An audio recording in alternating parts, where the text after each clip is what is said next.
Shalom ibu-ibu kekasih, dalam nama Tuhan Yesus. Puji nama Tuhan, kita boleh ada bertemu kembali di acara Korda webinar untuk para ibu-ibu gembala dan istri-istri gembala. Saya melihat wajah-wajah yang luar biasa, yang penuh sukacita dan semangat. Apa kabar? Saya percaya kabar kita sangat luar biasa.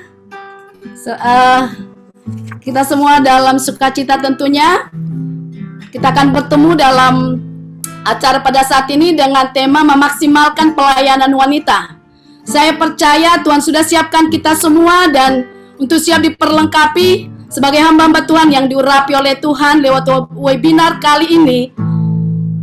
Kita akan mendengarkan dari kedua narasumber kita yang sangat luar biasa sekali. Tentu saya sapa dulu hamba-hambanya, para narasumber kita, Ibu Pendeta Eunike Sadrak. Shalom Ibu Eunike, Pendeta Ibu Eunike. Shalom Ibu. Shalom buat Ibu hambanya, Ibu Pendeta Muda Maya Susana Monto Talu. Shalom. Terima kasih Bu sudah bisa hadir dengan kita semua. Saya juga tentu menyapa barangkali ada hamba-hambanya yang bergabung dari korda-korda lain masuk dalam bersama dengan kita, bergabung dalam webinar kali ini. Shalom buat ibu-ibu semua. Tuhan Yesus memberkati. Dan terakhir tentu saya tidak lupa menyapa rekan-rekan saya, para staf Korda DKI Jakarta. Puji nama Tuhan, kita semua akan bersama-sama masuk dalam webinar kali ini.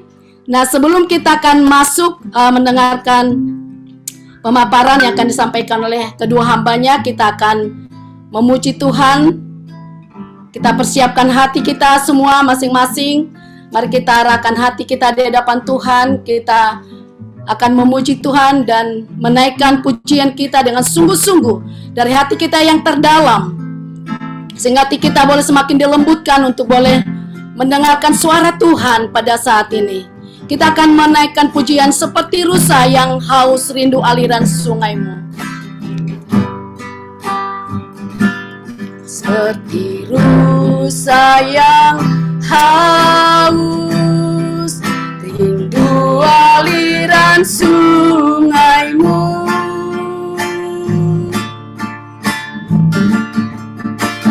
Hatiku tak tahan menunggumu bagai padang gersang, bagai padang gersang, menanti datangnya hujan.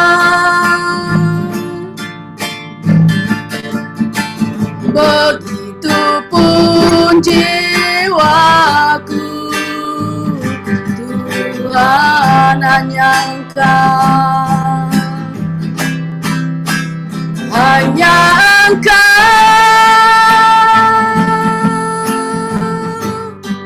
pribadi yang mengenal hatiku. Tiada yang tersembunyi bagimu, seluruh isi hatiku Kau tahu, dan bawaku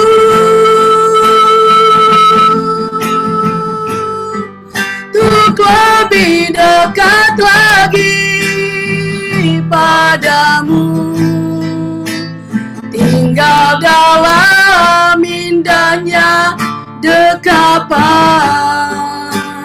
kasih-Mu. Mari kita katakan sekali lagi, seperti rusa yang haus rindu aliran sungaimu.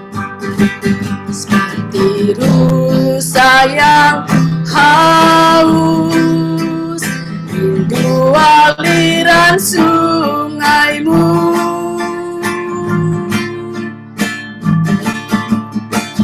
Hatiku tak tahan menunggumu bagai padang gersang, bagai padang gersang, menanti. 那 nanti datangnya hujan.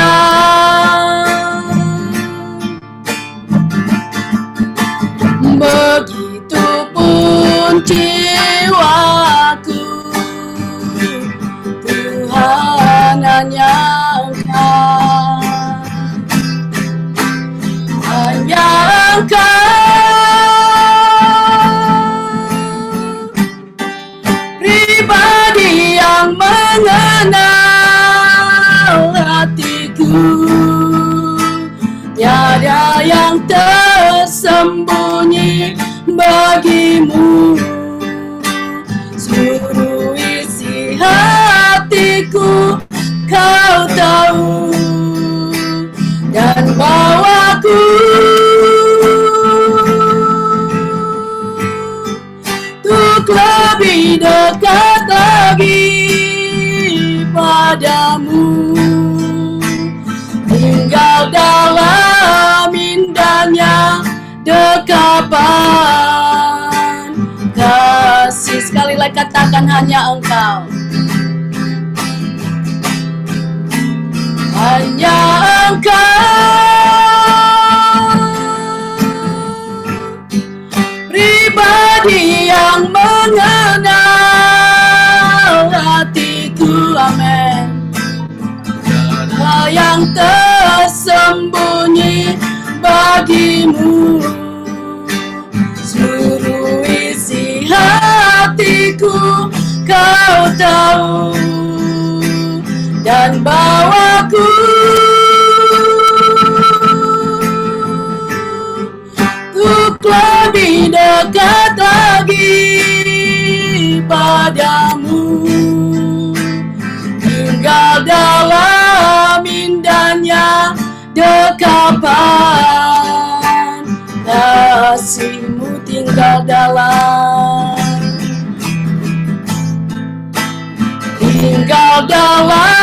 indahnya dekapan kasih-Mu, tinggal dalam indahnya dekapan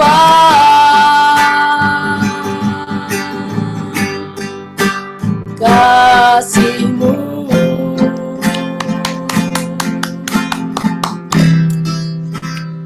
Mari kita satukan hati kita berdoa. Terima kasih Bapa di sorga, kami mengucap syukur buat saat siang menjelang sore hari ini Bapa.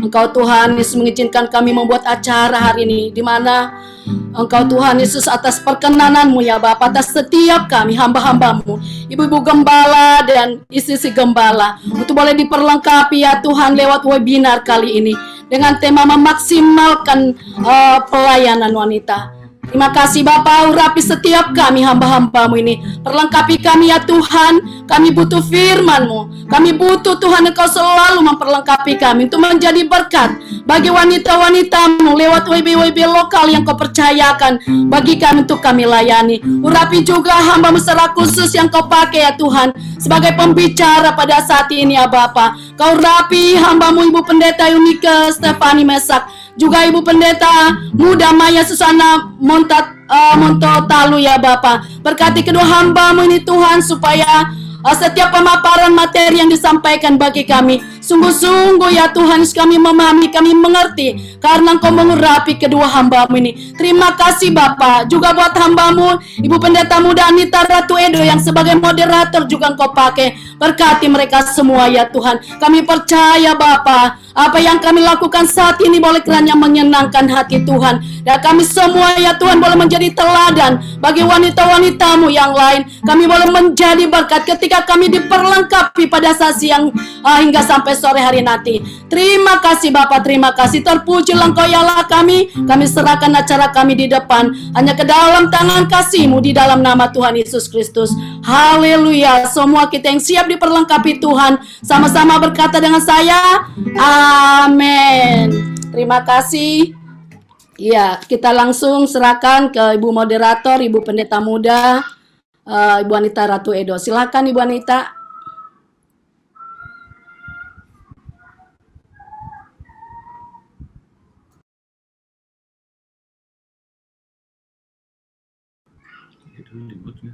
Shalom, Ibu Anita, silakan Ibu Anita. Oke, terima kasih. Baik, shalom ibu-ibu semuanya. Coba tangannya saya mau lihat dilambaikan di layar kaca masing-masing. Biar kita kelihatan menyapa satu dengan yang lain. Puji Tuhan. Kita beri kemuliaan bagi Tuhan Yesus yang luar biasa. Sampai hari ini memimpin kita. Haleluya. Senang sekali saya bersama-sama dengan seluruh staf Korda DKI Jakarta mengucapkan selamat datang, selamat berjumpa kembali, dan selamat menerima berkat. Karena hari ini kita percaya bahwa Tuhan sudah siapkan berkat yang begitu besar atas kita. Ya, ibu-ibu, wanita-wanita hebat. Hari ini kita akan sama-sama mendengarkan webinar yang luar biasa dan wanita-wanita hebat yang tentunya Tuhan persiapkan bagi kita. Ya, dalam webinar memaksimalkan pelayanan wanita. Apakah saya sudah maksimal? Nanti kita akan lihat ya, bagaimana kita memaksimalkan hidup kita dalam pelayanan. Khususnya bagi setiap kita wanita-wanita yang dipilih Allah menjadi pemimpin wanita nomor 1 di gereja, artinya ibu gembala, terus kemudian gembala wanita. Baik, saya tidak berpanjang lebar, saya akan menyapa dulu ibu kekasih kita yang luar biasa, Ibu Pendeta Dr. Yonika Sadrak Mesak ya. Kita akan perkenalan dulu, walaupun yang lain sudah kenal, tapi kita akan lihat biodata daripada ibu kita yang luar biasa yang Tuhan percayakan untuk memimpin seluruh wanita di seluruh Indonesia, WBI, Wanita Battle Indonesia. Kita akan lihat beberapa hal, ibu-ibu. Kita percaya bahwa hari ini Tuhan sudah mempercayakan ibu kita kekasih dan kita akan menerima berkat dari beliau. Iya. Ini dia, saya akan bagikan bagi setiap kita biodata yang bisa kita lihat dari narasumber kita yang sudah Tuhan persiapkan bagi kita. Ya, yang pertama kita akan menerima berkat dari Ibu Pendeta Dr. Yonika Stefani Mesak, dan kita akan lihat bahwa Ibu Yonika ternyata lahir di Sukabumi, ternyata orang Sunda begitu ya, tanggal 12 Desember 1964. Dan beliau sudah menempuh pendidikan di Fakultas Kedokteran Universitas Indonesia UKI, Universitas Kristen UKI, terus kemudian sudah menikah dengan Bapak Pendeta Dr. Randus Kiki Sadrak MA MTH yang sebentar lagi akan doktor ya, sudah sedang menggali pendidikan kembali untuk S3-nya.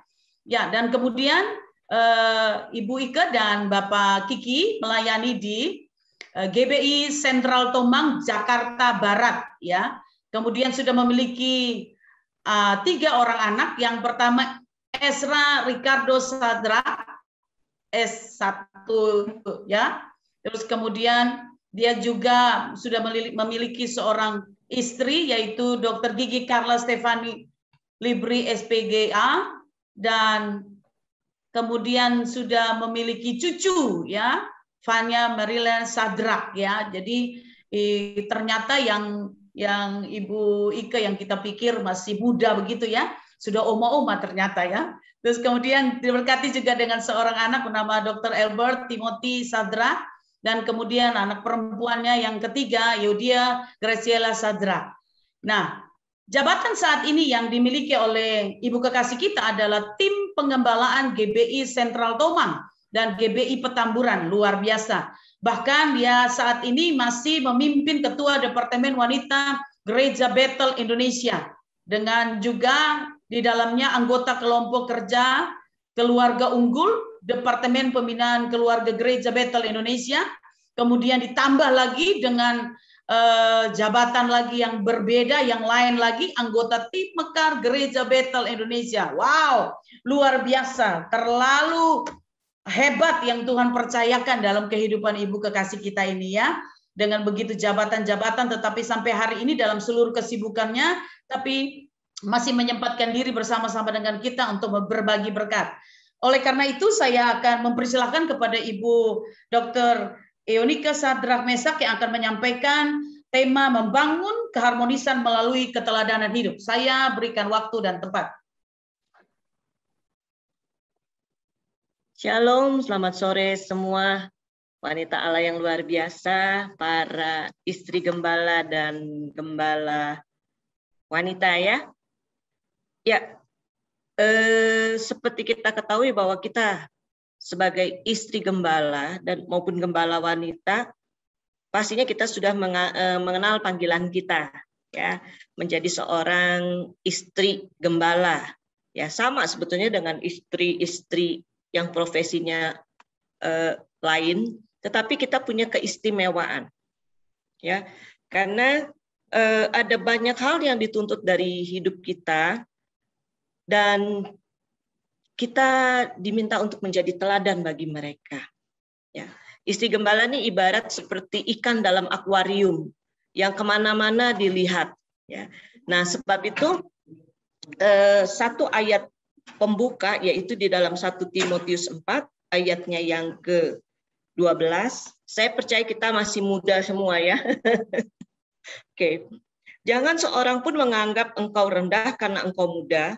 Jadilah teladan bagi orang-orang percaya dalam perkataanmu, dalam tingkah lakumu, dalam kasihmu, dalam kesetiaanmu, dan dalam kesucianmu. Nah, di saat kita bisa melakukan hal ini semuanya, ya, dalam perkataan, tingkah laku, kasihmu, kesetiaanmu, dan kesucianmu, saya pastikan bahwa kita bisa menjadi teladan. Dan untuk menjadi teladan ini bukan sesuatu yang instan pastinya. Semuanya harus melewati proses dan waktu. Kita belajar dan belajar untuk menjadi serupa seperti Kristus, dan dengan itu kita bisa menjadi teladan. Teladan bagi siapa?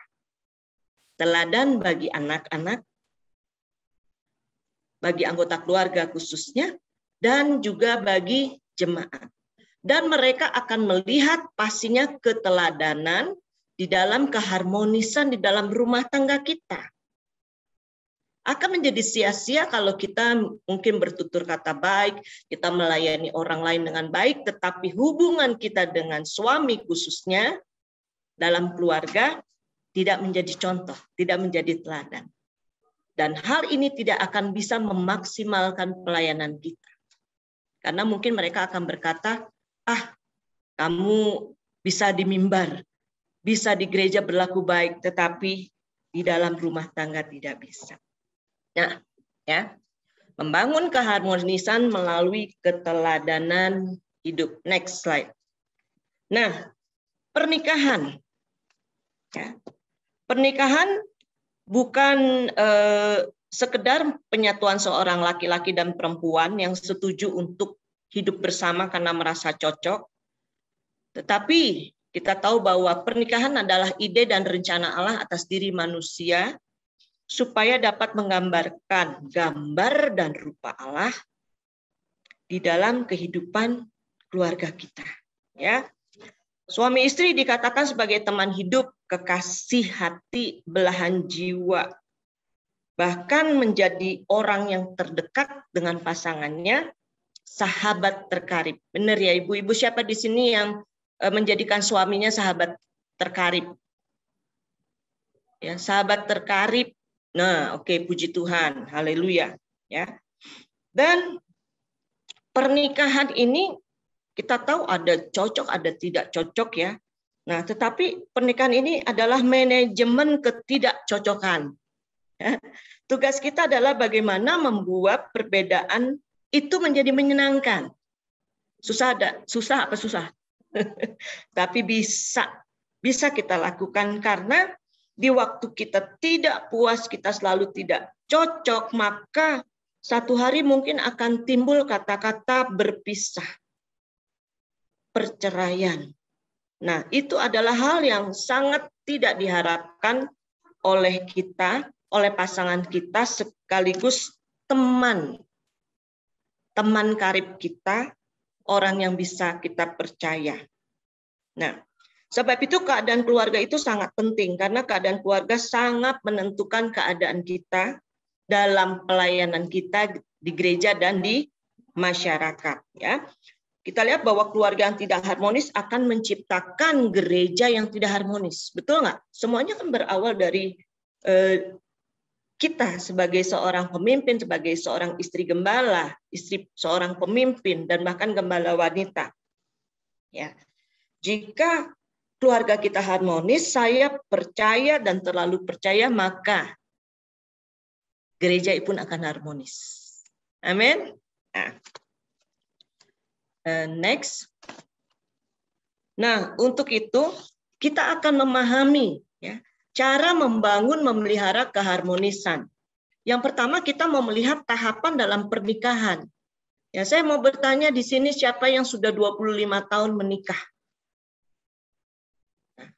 Biasanya lebih mapan, ya. Next. Nah, kita mau lihat ada beberapa tahapan. Yang pertama adalah fantasy time. Nah, ini yang baru menikah tahun pertama dan sampai tahun ketiga. Nah, biasanya para pasangan ini merasa berpikir bahwa pasangannya hebat. Ya, kesalahan-kesalahan pada tahap ini tidak mengganggu, justru mempermanis, ya, karena masa bulan madu, madunya mungkin masih banyak, ya. Yang kedua adalah compromise, tahun ketiga sampai tahun kelima. Nah, di sini tiap pasangan mulai menemukan kekecewaan terhadap pasangannya. Masing-masing menyadari bahwa mereka telah terganggu, telah terluka, ya. Ada yang terganggu, ada yang terluka karena tingkah laku, dan banyak pasangan mulai berkompromi untuk membujuk pasangannya supaya dia bisa berubah, ya. Nah, kompromi. Saya akan setia pada kamu, saya akan melakukan yang baik kalau, ya, membujuk. Kemudian tahapan berikutnya release struggles tahun ke-5 sampai ke-10, ya. Di sini kita akan menemukan perubahan yang kita inginkan, tetapi kita tahu bahwa dalam segala hal bahwa pasangan kita bukan manusia yang sempurna. Ya. Tidak satupun di antara kita berdua yang dapat memenuhi harapan pasangan secara sempurna. Inilah kenyataan yang harus kita hadapi, ya. Kemudian tahap decision tahun ke-10 sampai ke-15. Nah, di sini kita mulai menyadari sifat buruk dari pasangan yang tidak dapat diubah, ya, dan mempertimbangkan apakah sifat-sifat baiknya dapat menutupi kejelekannya. Ya, tetapi di dalam firman Tuhan dikatakan bahwa kasih itu menutup segala pelanggaran, bukan membenarkan pelanggaran, ya, tetapi segala kekurangannya kita akan tutupi. Dan banyak setelah tahun ke-15 kita justru melihat, oh, ada orang-orang yang bercerai, mereka memutuskan bercerai, mungkin tidak bercerai secara hukum, tapi pisah kamar, pisah rumah, dan sebagainya. Nah, setelah itu ada masa mereka kembali bersama, dan new freedom atau ada di tahun ke-20 sampai 25 tahun pernikahan, ya. Kita berharap dan para pasangan berharap mereka diterima dan makin mudah menerima, ya. Tapi saya juga bingung, ya, ada orang yang sudah 40 tahun menikah tahu-tahu minta cerai, ya. Nah, saya nggak tahu lagi seperti apa. Tapi yang jelas di saat kita memelihara dan minta kepada Allah untuk selalu mengisi hati kita dengan kasih-Nya, maka kita akan melewati tahapan pernikahan ini dengan baik karena ada Allah yang menyertai kita. Amin. Next. Nah, ini ada 3 masa dalam pernikahan, masa bulan madu, ya, masa konflik. Di masa konflik ini ada fase dilusi. Mungkin di lain waktu saya akan sampaikan dengan lebih jelas, ya. Fase dilusi itu di mana mulai sadar bahwa yang diimpikan itu berbeda, dan fase putus asa, ya. Kemudian ada masa dewasa, di mana kita bisa saling menerima pasangan dalam kelebihan dan kekurangannya, ya. Dengan memahami ketiga masa ini, maka setiap pasangan dapat menjadi pribadi yang mau bertumbuh menjadi dewasa dan rela membayar harga untuk mempertahankan keharmonisan dalam rumah tangga, keharmonisan suami istri, sehingga bisa menjadi teladan, ya, keteladanan hidup bagi yang lain. Next. Nah, selanjutnya tentu ada cara untuk membangun dan memelihara keharmonisan yang lain setelah kita mengetahui tahapan, yaitu memelihara komunikasi antara suami dan istri. Next. Nah, komunikasi adalah tindakan atau hal menyampaikan pesan, baik melalui kata-kata ataupun tulisan, proses pertukaran informasi melalui suatu sistem simbol, isyarat atau tingkah laku yang sama-sama mereka pahami.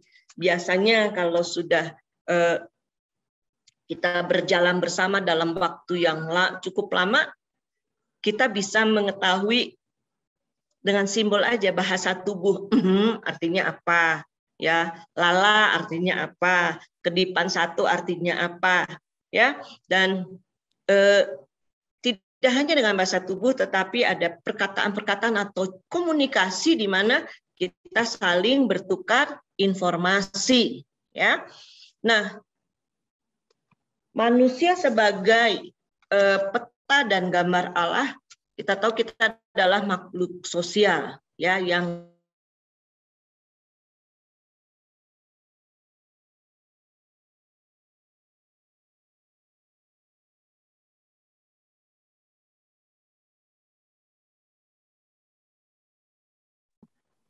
dengan komunikasi yang baik kita akan bisa menikmati kedekatan dengan pasangan kita, kedekatan dengan orang lain, ya.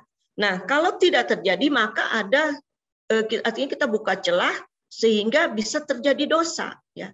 Dampak kekuatan dosa dalam komunikasi. Yang pertama kita melihat ada keinginan untuk tidak berkomunikasi. Ayo, siapa yang di sini yang misalnya lagi ribut, lagi sedikit selisih, terus tidak berkomunikasi. Ya, di dalam Kejadian 3 ayat 8, bersembunyilah mereka dan istrinya terhadap Tuhan Allah di antara pohon-pohonan di tanaman. Kenapa mereka bersembunyi? Karena ada dosa. Ya, ada suami yang bersembunyi dari istrinya atau istri yang bersembunyi dari suaminya, tidak berkomunikasi karena dia menyimpan dosa. Nah, ini akan membuat celah atau membuat gap dalam berkomunikasi, apalagi udah ketahuan salahnya. Kemudian yang kedua adalah kecenderungan untuk menimpakan kesalahan kepada orang lain bila ia gagal. Ya. Jadi, kalau dia salah, dia menyalahkan orang lain. Seperti waktu Adam ditanya, kenapa? Maka dikatakan, perempuan itu yang memberi kepadaku buah itu sehingga aku memakannya. Jadi menimpakan kesalahan kepada orang lain. Nah, ini sesuatu hal yang tidak baik dan tidak menjadi teladan bagi keluarga dan orang lain. Ya, next. Kemudian yang ketiga adalah kecenderungan untuk berbohong dengan penuh tipu daya.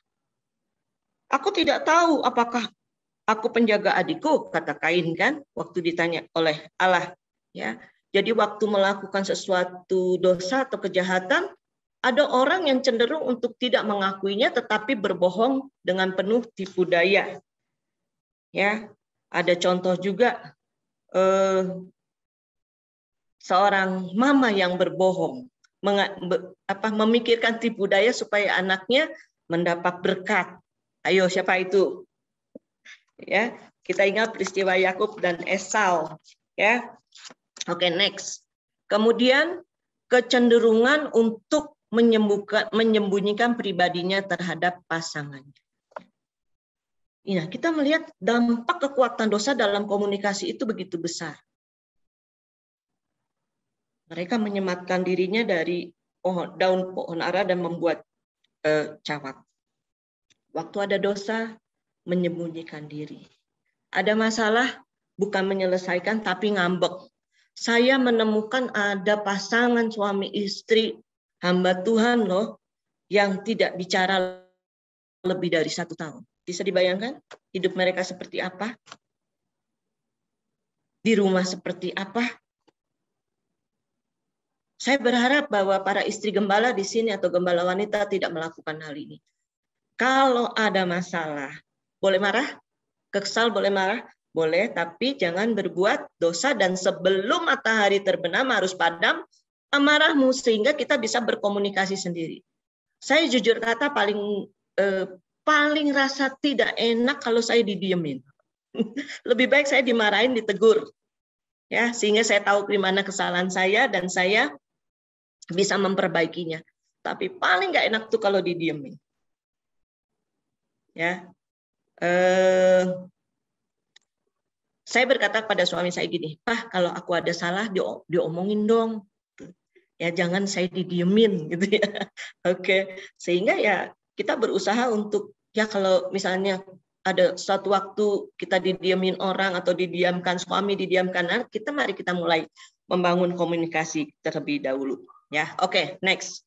Nah, untuk itu kita harus bisa memahami ya hal yang penting dalam berkomunikasi, yaitu empati. Semua sudah tahu empati ya, bahwa kalau empati itu kita memasuki dunia orang lain dan sehingga kita dapat memahami arti nilai pribadi orang lain, menangislah dengan orang yang menangis, berdukalah dengan orang yang berduka, ya, menyelesaikan masalah, membantu menyelesaikan masalah dia seperti masalah kita. Ya, simpati lain, simpati hanya di atas ya, empati lebih dalam. Sebab itu dalam komunikasi kita juga harus bisa memahami ya. Kita bisa memahami kalau kita bisa menjadi pendengar yang baik. Ya, pendengar yang baik bukan hanya memberikan telinga tetapi memberikan juga mata kita. Posisi tubuh kita juga orang bisa melihat ya. Dalam hubungan suami istri juga anak. Suami bisa merasakan loh kita berempati akan masalahnya atau tidak. Ya, juga sebaliknya. Kan kita nggak enak ya dicuekin gitu ya. Oke, ya. Kemudian yang penting lagi adalah keterbukaan. Tidak menyembunyikan sesuatu di hadapan pasangannya, ya.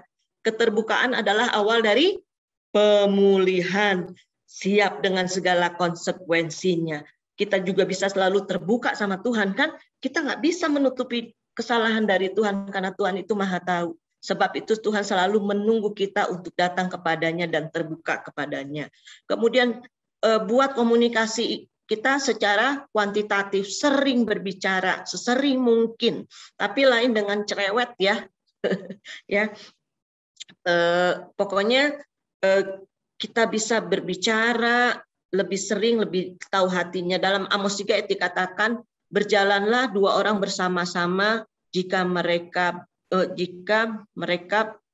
akankah berjalan bersama-sama dua orang kalau mereka belum berjanji. Nah, kita sudah berjanji, janji nikah pasti kita akan mengadakan komunikasi secara kuantitas ya. Kemudian juga komunikasi secara kualitas. Jadi pembicaraan kita adalah pembicaraan yang nggak remeh-remeh. Ya, pembicaraan yang baik, pembicaraan yang membangun, ya. Gunakanlah perkataan untuk membangun di mana perlu, dikatakan dalam Efesus 4 ya. Oke.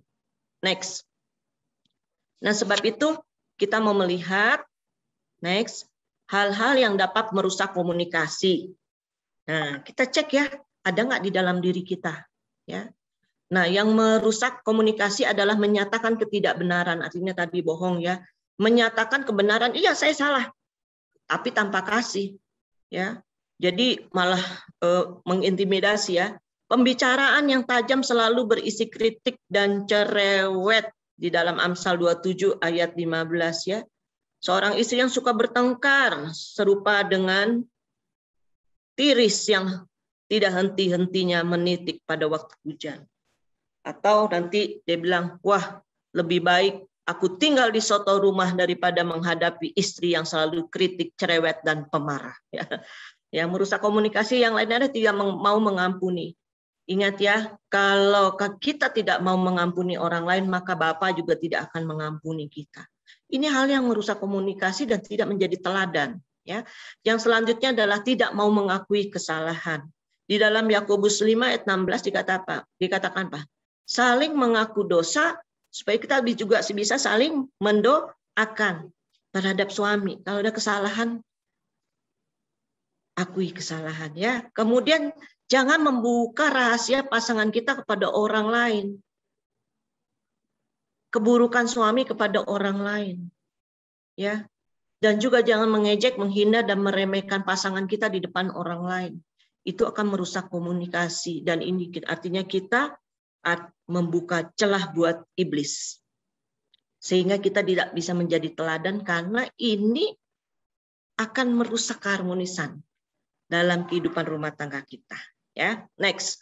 Nah, untuk itu kita melihat hal-hal yang penting untuk mengatasi hambatan dalam berkomunikasi.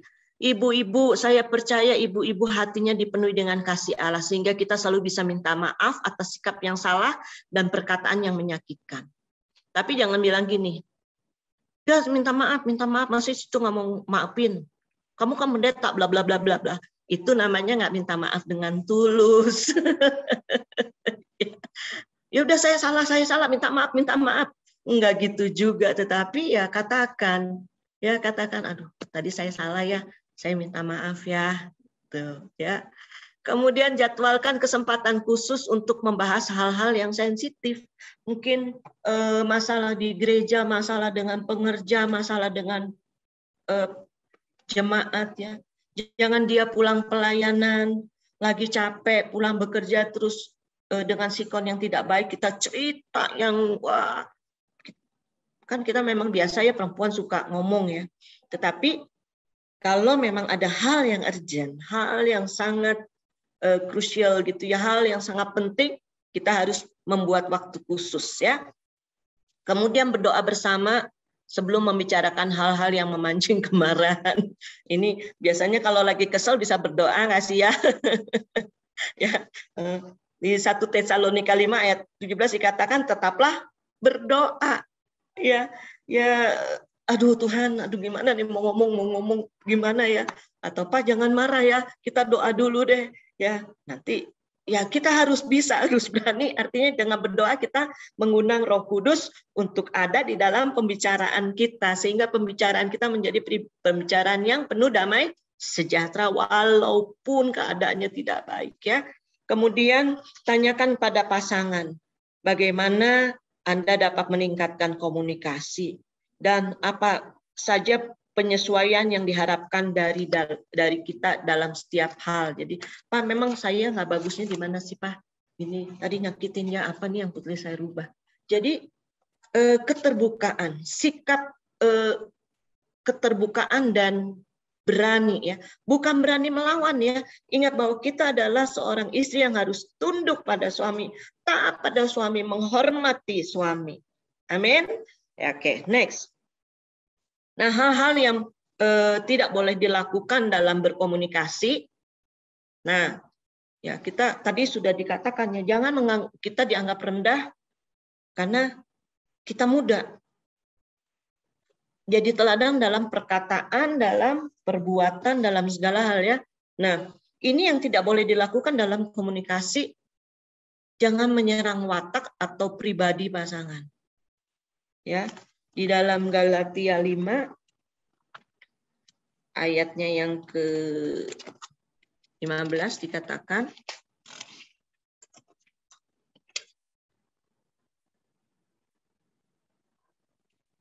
tetapi jikalau kamu saling menggigit dan saling menelan, awaslah supaya jangan kamu saling membinasakan. Nggak ada kan di antara kita yang saling menggigit dan saling membinasakan, ya. Jadi kita memang membenci perbuatannya atau tidak suka pada perbuatannya, tapi kita harus tetap mengasihi pribadinya. Ya, ingat tahapan dalam pernikahan tadi ya. Kemudian jangan mengungkit masalah yang sudah selesai hanya karena keputusan yang diambil dulu tidak menguntungkan kita. Ya, yang sudah biarlah berlalu. Ya, kita mengarahkan mata kita ke depan, pandangan kita ke depan. Karena Tuhan juga tidak pernah mengungkit-ungkit masalah kita, mengingat-ingat dosa kita. Yang suka ngungkit-ngungkit mengingatkan dosa siapa? Sibolis, ya kan? Nah, ya. Kemudian jangan berupaya memaksakan pasangan menyesuaikan diri dengan pandangan kita. Tetapi sebaliknya juga jangan menolak memberi kesempatan kepadanya untuk setuju dengan pendapat Anda. Jadi kita jangan memaksakan kehendak dan sebaliknya, ya. Kemudian jangan mati-matian menentang kompromi. Artinya gini, ada saatnya jalan keluar terbaik dan bahkan satu-satunya jalan didapat bila bagian-bagian tertentu dari pandangan keduanya disatukan. Ya, jadi Kalau memang salah, ya kita tidak boleh kompromi dengan kesalahan, ya. Tapi kita harus memperbaiki. Kalau ada usulan kita jangan sampai menentang bagaimana begitu ya. Nah, itu tidak akan menjadi teladan. Ya, ntar jemaat lihat, ya Bapak Ibu aja begitu. Ya, di gereja begitu, apalagi di rumah mungkin mereka bisa berpikir seperti itu ya. Dan juga di hadapan anak-anak kita tidak menjadi teladan bagi mereka. Ya. Kemudian jangan segan-segan mengorbankan pandangan Anda demi kelangsungan hubungan demi kepentingan pasangan. Ya. Jadi kita menjadi pribadi yang setiap saat mau berkorban. Ya. Mengorbankan pandangan kita, ide kita tuh bukan berarti kita kalah. Ya. Tetapi ini mari coba kita lakukan ya dalam berkomunikasi supaya terjadi keharmonisan dalam rumah tangga dan kita menjadi teladan dalam kehidupan. Amin. Oke. Yang selanjutnya, cara membangun dan memelihara keharmonisan yang ketiga adalah jika kita memahami kebutuhan masing-masing pasangan. Ya, next. Nah, kita melihat bahwa semua sudah tahu kebutuhan suami, yaitu yang pertama pemenuhan seksualnya, ya. Persetubuhan memuaskan dorongan seksnya membuatnya merasa sungguh-sungguh berarti, menjadi seorang yang berarti, menjadi pria sejati, ya. Dan dengan ini mereka bisa lebih mengasihi istrinya. Benar nggak ibu-ibu ya? Kalau kita habis memenuhi kebutuhan seksualnya seringkali dikatakan sayang, ya terima kasih ya sayang, wah dia lebih cinta, biasanya gitu ya. Nah tetapi kalau suami kita suka melihat ada orang yang gini, ini si bapak nih marah-marah mulu, nih kurang jamahan nih, kurang dikasih sama istrinya. Sering nggak dengar kata-kata itu? Ya pasti pernah. Nah, sebab itu kita harus mengetahui kebutuhan suami. Yang kedua, teman bersenang-senang yang artinya bukan kita menjadi teman bulan-bulanan, enggak, tetapi para laki-laki ini dia menyukai rekreasi atau hal-hal yang lebih banyak risiko, ada tantangan. Jadi dia punya klub teman laki-laki, ya, teman berolahraga, mungkin teman sharing. Ya kita bersyukur di DKI ini ada klub bulu tangkis nih. Bapak-bapak nih pendeta tiap hari Senin main bulu tangkis, biarin. Ya, biar dia melepas stresnya, ya. Oke, kemudian suami butuh pasangan yang menarik, ya. Suami butuh dukungan di dalam rumah. Ya, di dalam rumah. Kalau dia di rumah aja didukung, apalagi di gereja, apalagi di dalam setiap pekerjaannya. Ya, waktu dukungan ini bisa berupa waktu dia pulang, kita menyambutnya di pintu dengan penuh kasih, senyum manis, menyiapkan makanan yang enak, rumah yang bersih, ya. Kemudian kita juga mengetahui bahwa suami itu butuh dihormati, dikagumi, diterima, dipercaya, dan didukung. Ya. Pujian yang jujur, yang keluar dari hati yang tulus, yang disampaikan pada saat yang tepat. Oke, next. Nah, kalau kebutuhan istri kita semua udah merasakan ya, kita butuh kasih sayang dan kemesraan. Sebab itu kalau kita lagi butuh disayang, kita ngomong. Butuh dimesrain, butuh diromantisin, ngomong sama suami ya.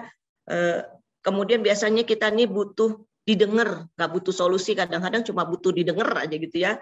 Nah, kebutuhan istri ini apalagi kejujuran dan keterbukaan dan juga pemenuhan kebutuhan keuangan. Bulan lalu, 2 bulan lalu ada pasangan suami istri, hamba Tuhan, suaminya sharing kepada kami bahwa dia sedang ribut hanya gara-gara uang. Waktu saya tanya keuangan bagaimana, karena saya tahu apa yang mereka dapatkan cukup. Ya istri saya utang di mana, utang di sini, dia mau ini, sekarang dia baru hari keberapa dari gajian dari itu dia udah minta uang lagi. Terus akhirnya kami datang ke rumahnya, saya cek ya, memang keuangannya butuhnya buat apa sih kalau boleh tahu, ditulis sama dia. Ternyata uang yang diberikan kepada istrinya buat bayar utang suaminya, utang anak-anaknya beli makanan di warung gitu ya, dan juga ini kan keluarga suami datang, Bu. Jadi kan saya mesti kasih transport karena suami bilang kalau ada keluarga datang harus kasih uang minimal 100.000, 200.000 gitu kan. Wow, gitu kan. Ternyata manajemen keuangan yang membuat dia masalah ya. Karena dia bilang gini, ya saya buat hari ini udah nggak ada uang buat belanja karena udah bayar utang gitu kan. Jadi ya kami mementor mereka untuk bisa mengatur keuangan dengan baik ya. Kemudian komitmen dan tanggung jawab ke keluarga. Selanjutnya. Nah, cara memelihara keharmonisan yang selanjutnya adalah dikala kita bisa memahami perbedaan antara laki-laki dan perempuan. Nah, kita lihat gambar di situ ya. Nah, laki-laki itu seorang pemikir yang logis dan biasa bahasa yang diucapkan adalah ekspresi dari apa yang dipikirkan, ya. Bahasa yang didengar biasanya informasi, ya. Kita lihat memang tuh pemenuhan kebutuhan seksnya, ya. Dalam urusan rohani dia lebih melihat ke arah tujuan. Otaknya itu seperti lemari arsip, dia selalu berpikir logis, mengolah apa yang dilihat. Ya, pekerjaan adalah perpanjangan dari kepribadiannya. Ya, ada suami tipe yang dominan, ya, ada yang perfeksionis, ya. Nah, tetapi kita lihat bahwa laki-laki itu cenderung menahan diri dan mengevaluasi sebelum melibatkan diri. Nah, kalau perempuan bedanya apa? Perasaan yang emosional, perasaannya emosional, bahasa yang diucapkan adalah ekspresi dari apa yang dirasakan. Bahasa yang didengar adalah pengalaman emosionalnya. Ya, cenderung memasukkan segalanya ke dalam hati, ya. Tertarik pada rincian aspek yang paling dasar dalam urusan materi, ya. Makanya yang lebih sering nawar kalau ke pasar siapa? Perempuan apa laki? Para wanita ya. Ya, oke. Kemudian wanita memerlukan rasa aman, ya. Dia membutuhkan rasa nyaman, aman di dalam keluarga, ya. Rumah dan kehidupan rumahnya dia mengharapkan selalu untuk ada damai sejahtera. Ya, nah ini kita harus bisa membedakan. Jadi jangan selalu bilang gini, Papa mesti ngerti dong perasaan saya. Nggak bisa. Beda. Ya, nanti mungkin di sesi yang lain kita bisa belajar lebih banyak dari hal ini. Oke, next. Nah, yang kelima, yang terakhir ya, kita harus memahami faktor-faktor pemicu konflik suami istri, ya. Next, kita bisa melihat faktor pemicu. Nah, ini sekali lagi kita checklist ya dalam kehidupan kita ya, ibu-ibu semua ya. Adanya perbedaan kebiasaan pribadi, misalnya berpakaian, penataan barang-barang, kebersihan, kebiasaan tidur, kebiasaan mandi, dan sebagainya. Cara naruh gayung, cara mencet odol. Nah, ini bisa menjadi pemicu konflik, sehingga tidak ada keharmonisan gara-gara pencet odol. Ya, kemudian ada perbedaan selera makan, selera rekreasi, tontonan, ya. Ada yang ribut di sini, rebutan remote TV untuk nonton di TV, ya. Nah, kita harus bisa memahami ya. Kemudian perbedaan cara bergaul, ada yang dominan dalam percakapan, ada yang suka humor walaupun nggak lucu, ya. Ada yang suka interupsi dalam pembicaraan, ada yang suka lupa janji dan sebagainya ya. Kemudian perbedaan latar belakang, khususnya di dalam budaya, pendidikan, karakter, lingkungan ya. Jadi kita harus memahami dan kita harus bisa menerima dan menyesuaikan ya. Perbedaan tujuan hidup mungkin di awal pernikahan tidak sevisi, tidak semisi. Nah, di gereja bisa begitu ya. Nah, tetapi hari ini kita belajar, kita jangan memicu konflik karena perbedaan dari tujuan hidup atau visi, tetapi harus menyatukan visi tersebut ya. Kemudian emosi dan kepekaan, khususnya para wanita nih. Kalau masuk PMS, ya. Siklus haid kita biasanya lebih emosional, atau lagi lapar, atau lagi terburu-buru ya. Nah, ini kita harus peka ya. Kemudian perbedaan respon seseorang dalam menghadapi stres. Ada yang bisa menghindari stres, ada yang bisa menghadapi stres, ada yang kabur dari stres, tetapi ada juga yang selalu mau menghadapi respon tersebut dan menyelesaikannya ya. Oke, next. Selanjutnya ini lanjut aja. Next. Next lagi, Bu. Oke, nah. Next satu lagi, Bu. Karena waktu ya. Langsung kesimpulan. Next. Oke, mundur satu boleh. Ya. Masih ada waktu, Bu Anita? Tinggal 2 menit lagi, Bu. Oke, ya. Jadi kita baca saja ya. Mundur satu boleh, Bu. Nah, pernikahan seperti permata yang dilebur menjadi satu. Pernikahan bertumbuh bersama waktu. Pernikahan bertumbuh semakin kuat di bawah tekanan. Ya, masalah bukan tanda ketidakcocokan. Kemudian membangun pernikahan memerlukan waktu seumur hidup. Next. Pernikahan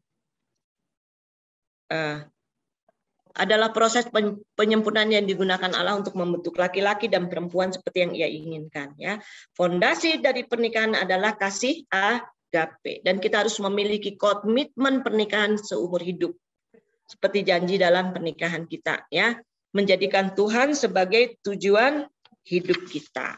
Next, yang terakhir, kesimpulannya adalah keteladanan pasangan yang harmonis adalah jika kita bisa saling menerima sebagai pribadi yang berbeda, kita saling menerima kekurangan pasangan sebab kita tahu tidak ada orang yang sempurna, kemudian kita bisa saling mengampuni kesalahan, kita bisa saling berbagi beban, saling mendengarkan isi hati masing-masing. Next, saling menundukkan diri dalam pimpinan Allah. Next, saling siap juga untuk mempunyai kemauan untuk mengikat dirinya selamanya, mempunyai tekad semangat untuk membahagiakan pasangan, dan menjalankan peran tanggung jawab kita sesuai dengan kehendak Allah. Amin. Jadi supaya kita memiliki keharmonisan hidup, keharmonisan dalam keteladanan hidup, mari kita saling love. Ya, saling mencintai. Love artinya listen, mau mendengarkan. Offer yourself, memberikan sepenuhnya diri kepada pasangan. V-nya itu value, honor atau menghargai dan menghormati pasangan kita, dan embrace, selalu munculkan kemesraan. Semua ini bisa kita lakukan kalau kasih Allah melimpah dalam hidup kita dan membiarkan kasih Allah itu selalu ada dalam hidup kita. Maka kita akan menjadi teladan bagi keluarga kita, anak-anak kita maupun jemaat. Ya, jangan sampai ada anak yang bilang, aku nanti kalau mau punya pasangan nggak mau yang kayak mama. Aku kalau mau punya pasangan nggak mau kayak papa. Tetapi mereka bisa berkata, aku ingin mempunyai pasangan seperti mama dan papa. Amin. Puji Tuhan, saya kembalikan kepada Ibu Anita. Baik, kita beri aplaus buat narasumber kita yang pertama. Terima kasih Ibu Dr. Yonika Mesak. Jadi saya bisa simpulkan artinya dari keseluruhan pembicaraan hari ini, membangun keharmonisan di dalam pelayanan kita melalui keteladanan hidup dibangun di dalam keluarga terlebih dahulu. Jadi bersama dengan pasangan suami istri, bahkan keluarga kita, ya terutama bagi ibu gembala dan gembala wanita, itu yang harus kita bangun. Karena kalau kita membangun di luar, gampang robohnya. Kalau kita membangun dari dalam, artinya kekuatan itu sempurna. Sebab itu ibu-ibu tetap bersemangat ya. Kita akan masuk kepada sesi kita yang kedua, dan saya akan memperkenalkan pembicara kita yang kedua ini kepada setiap kita. Sudah tidak asing lagi sebenarnya ya. Kita biasa mendengar beliau berbicara juga di PPWBI karena Beliau adalah salah satu bagian dari PPWBI yang kita kenal ya. Ini yang saya akan bagikan bagi kita. Baik, kita akan menerima pembekalan hari ini bersama dengan Pendeta Muda Maya Susana Montolalu. Tadi Ibu Hasna agak sedikit kebelit di situ tuh. Ibu Maya Susana Montolalu SH, Sarjana Hukum, dan sebentar lagi akan sekolah, dan kemudian sudah luar biasa dipakai Tuhan ya. Nah, saya akan memperkenalkan beliau. Lahir di Kuningan, ternyata orang Sunda juga, sama seperti Ibu Yoneka gitu ya, nggak jauh-jauh beda begitu ya. Terus kemudian menikah dengan Bapak Pendeta Lukas Tahir almarhum. Dia beliau ada salah satu orang yang luar biasa dan diberi hikmat yang hebat oleh Tuhan. Kemudian Ibu Maya berpendidikan yang pertama sarjana hukum di Universitas Pajajaran, ambil program notaris gitu ya. Terus kemudian Sekolah Tinggi Teologi Sati Malang. Wow, wanita-wanita hebat nih ya.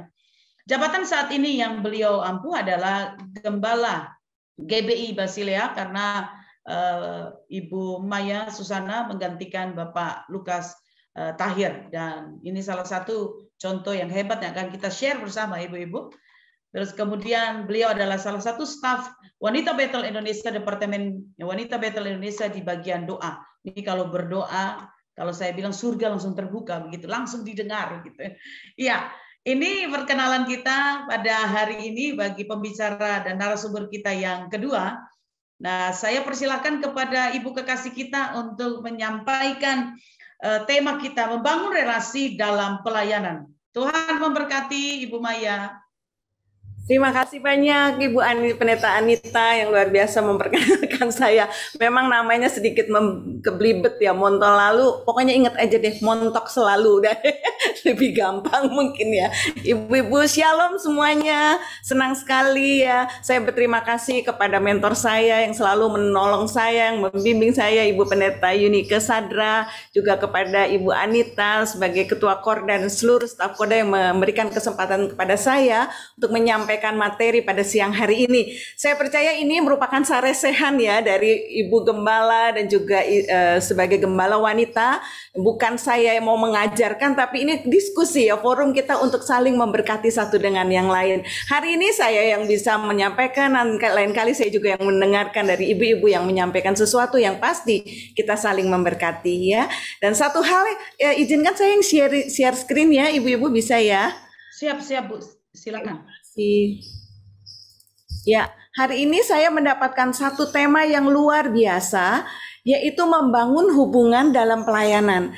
Tadi terima kasih sekali Ibu Ike sudah memberikan satu gambaran yang spesifik membangun hubungan di mana dalam keluarga. Nah, sekarang lebih luas lagi pelayanan kita keluar gitu ya. Kita mau melihat memaksimalkan pelayanan kita sebagai wanita di dalam pelayanan ya. Saya percaya di sini ada juga yang sama seperti saya ya ibu-ibu ya, yang sepertinya sudah pensiun dari melayani suami karena sudah Tuhan panggil pulang suami kita dan kita menjadi seorang yang Tuhan percayakan untuk mengembalakan ya. Pasti ada ibu-ibu di antara ibu-ibu semua ya. Tapi kita bersyukur kita memiliki Allah yang menjadi pendamping hidup kita yang luar biasa, yang terus menemani kita ya. Tetap semangat di dalam melayani Tuhan. Dan dalam kata membangun hubungan dalam pelayanan, materi yang diberikan ini ibu-ibu sekalian, saya melihat bahwa pada mulanya memang Tuhan di dalam kitab Kejadian menciptakan bahwa manusia itu begitu harmoni hubungannya, begitu baik. Harmoni dengan siapa? Dengan Allah. Bagaimana dikatakan biasanya sepanjang di tengah-tengah itu mereka berkomunikasi di dalam Kejadian 3 ya, bagaimana sore hari Tuhan mengunjungi Adam waktu dia sudah jatuh dalam dosa, seperti mau bercakap-cakap dengan manusia seperti yang biasa dilakukan, begitu harmonis sekali. Kemudian juga dengan dirinya sendiri, mereka mengerti siapa dirinya. Adam saat itu tahu persis bahwa dirinya diberikan otoritas untuk beranak cucu dan juga untuk mengusahakan taman, sehingga dia juga dengan Hawa saat itu dengan manusia lain begitu harmoni. Tidak ada sesuatu hal yang salah di dalam hal hubungan-hubungan yang terjadi, juga dengan lingkungan. Bagaimana Tuhan bilang, usahakan taman ini, bekerjalah, pokoknya semuanya menghasilkan sesuatu. Bahkan dia sendiri menamakan para binatang yang ada saat itu ya, suruh namakan masing-masing binatang yang ada di Taman Eden itu. Jadi begitu harmonis sekali. Kita melihat saat mula pertamanya itu ada shalom Tuhan, ada damai, ada yang satu lingkungan yang begitu damai, yang begitu tenang, yang begitu menyenangkan gitu ya. Tetapi itu kejadian 1 dan 2. Tetapi di dalam kejadian yang ketiga, apa yang terjadi? Rupanya hubungan-hubungan yang ada yang tadinya harmoni, begitu manis kelihatannya, menjadi rusak. Hubungan dengan siapa aja? Dengan semuanya. Baik kepada Allah, baik dengan diri sendiri, baik dengan manusia lainnya, baik dengan lingkungan. Semuanya menjadi rusak. Rusak karena apa? Rusak karena dosa. Dan rupanya tema yang kali ini dipersembahkan kepada kita semua, yang dipaparkan saat ini sangat baik sekali. Karena ada variabel membangun. Kenapa mesti membangun? Kenapa hubungan harus dibangun? Karena kita melihat ternyata karena dosa, semua hubungan menjadi rusak. Semua hubungan menjadi rusak. Hubungan yang rusak itu, masalah manusia itu bersumber dari ini. Hubungan yang tidak beres. Baik kepada Allah, baik kepada diri sendiri, kepada orang lain maupun kepada lingkungan di sekitar kita. Makanya sekarang bencana alam terjadi di mana-mana. Karena apa? Hubungannya sudah rusak. Tidak lagi menghargai lingkungan, juga kepada diri sendiri. Seringkali kita tidak menghargai diri kita sendiri, orang lain juga kita tidak hargai, apalagi kepada Allah. Kita bisa marah kepada Allah di dalam segala keadaan yang mungkin kok begini terjadinya gitu ya. Keseluruhan tata hubungan itu menjadi rusak karena dosa. Hubungan manusia dengan Allah, hubungan manusia dengan diri sendiri, hubungan manusia dengan yang lainnya, manusia dengan lingkungannya. Tetapi kita bersyukur Allah kita bukan Allah yang sekali pakai gitu ya, langsung dibuang. Begitu kita salah langsung sudah tidak ada lagi sesuatu hal yang bisa diharapkan. Tapi Tuhan tetap memberikan satu pengharapan bagi manusia yang sudah jatuh ke dalam dosa, bagaimana berabad-abad lamanya sampai Yesus datang ke dalam dunia ini untuk memulihkan kembali hubungan yang rusak. Yesus datang bukan membangun tembok, Yesus datang membangun jembatan, membangun hubungan yang rusak itu kembali dijembatani. Bagaimana Allah yang tadinya sudah terputus hubungan dengan manusia, Yesus membangun dengan salib Kristus. Melalui hubungan yang dipulihkan dengan salib Kristus, pengorbanan Kristus, penebusan Kristus itulah, maka kita dapat berhubungan kembali dengan Allah. Dan Tuhan juga mengharapkan apa yang kita sudah alami dengan Tuhan di dalam hubungan dengan Kristus menjadi penebus dalam kehidupan kita. Kita ekspresikan apa yang kita alami dengan hidup kita, diri kita sendiri, juga membangun hubungan dengan orang lain. Nah, ini yang kita akan sama-sama menjajaki hari ini dalam 20 menit ke depan, mungkin 25 menit ke depan. Seperti apa sih gitu ya? Karena kita melihat bahwa hubungan adalah saling berbagi kehidupan, ibu-ibu sekalian. Saling berbagi kehidupan antara dua orang atau lebih ya. Ada hubungan berbagi kehidupan. Saat ini juga kita sedang lagi membangun satu kehidupan hubungan, berbagi hubungan satu dengan yang lain ya. Ada beberapa kita dari ibu-ibu sebagai gembala wanita, juga sebagai istri gembala, ibu gembala. Kita saling berbagi kehidupan melalui forum ini, seperti ini, webinar ini ya. Jadi ada unsur saling, ketersalingan. Kedua belah pihak saling berpartisipasi. Bertumbuh atau tidaknya hubungan adalah tanggung jawab kedua belah pihak. Makanya tadi dipaparkan oleh Ibu Pendeta Dr. Yunike, bagaimana kita harus mengerti kebutuhan suami, tapi suami juga mengerti apa yang menjadi kebutuhan istri. Itu sesuatu hal kedua belah pihak harus berpartisipasi, sehingga hubungan itu akan menjadi berhasil dengan baik. Hubungan itu menjadi hubungan yang sehat. Bertumbuh atau tidaknya memang tanggung jawab dari kedua belah pihak. Tidak bisa satu arah ya. Karena Tuhan juga menginginkan respons dari kita. Saat kita melakukan hubungan yang memperbaiki hubungan kita dengan Allah, Tuhan juga mau respons dari kita. Tuhan sudah baik, itu tidak diragukan. Tuhan penuh dengan kasih, itu tidak diragukan. Tapi bagaimana kita meresponi semua kasih Tuhan, itu pun untuk menjalin hubungan kita dengan Tuhan, maka itu perlu diekspresikan supaya berhasil hubungan mesra kita dengan Tuhan kita, juga dengan pasangan kita, bahkan dengan tim pelayanan kita maupun jemaat yang Tuhan percayakan kepada kita. Dan itu juga ada unsur, selain ada ketersalingan, juga ada unsur berbagi kehidupan. Kedua belah pihak memberi. Yang dibagikan adalah kehidupan ya. Seperti saat ini saling berbagi. Nanti mungkin dengan pertanyaan-pertanyaan yang ada gitu ya, kita saling berbagi pengalaman kita, mungkin bukan dari saya saja jawaban itu, tapi bisa saling memberkati dari ibu-ibu yang ada di dalam Zoom ini. Karena saya percaya Tuhan memberikan berkat, pengalaman, itu untuk kita bagikan kehidupan kita. Bagaimana kita membina hubungan, membangun hubungan, bukan membangun tembok untuk memisahkan, tapi kita sedang membangun jembatan untuk terjadinya hubungan yang lebih intim, lebih baik lagi ya, satu kepada yang lainnya. Dan dikatakan di sini membangun hubungan itu keterampilan atau keahlian membangun hubungan, itu merupakan hal yang penting bagi kesuksesan tugas dan tanggung jawab pemimpin gereja. Ibu-ibu semua yang ada di sini adalah para pemimpin dari gereja yang Tuhan percayakan. Dan ini merupakan satu hal, membangun hubungan ini ternyata satu keterampilan ibu-ibu. Satu keahlian. Jadi keterampilan itu harus terus diasah ya. Kita terus belajar. Kita tidak bisa mengatakan saya sudah tahu segala sesuatu. Tapi ini satu keterampilan yang harus terus dibangun, harus terus diasah, supaya kita mengerti, oh ternyata hubungan kita kemarin sempat gagal dengan tim pelayanan kita, mungkin sempat gagal dengan jemaat kita, ternyata ada kekeliruan, ada kesalahan. Nah, kita mulai mengasah kembali ke depan keterampilan, karena ini merupakan satu hal yang merupakan inti dari kita bisa mengemban tugas dalam sebagai pemimpin gereja, untuk kita bisa menghasilkan sesuatu buah-buah dari pelayanan ini. Itu sangat penting sekali kita memiliki keterampilan dalam membangun hubungan, ya, terutama dengan jemaat atau tim pelayanan yang kita lakukan. Nah, ini satu pengajaran yang pernah mungkin di Rakerda, kalau ibu-ibu pernah mengikuti Rakerda beberapa tahun yang lalu, saya tidak ingat persis tahunnya, tetapi ini pernah disampaikan tentang membangun excellent relationship ya. Itu mengapa penting sih untuk pemimpin gereja? Mengapa penting buat kita semua, ibu-ibu dan gembala, gembala wanita dan istri gembala? Kenapa penting hubungan ini? Karena pelayanannya yang kita berurusan dengan manusia, betul ya ibu-ibu ya? Pelayanan kita yang Tuhan percayakan berurusan dengan manusia.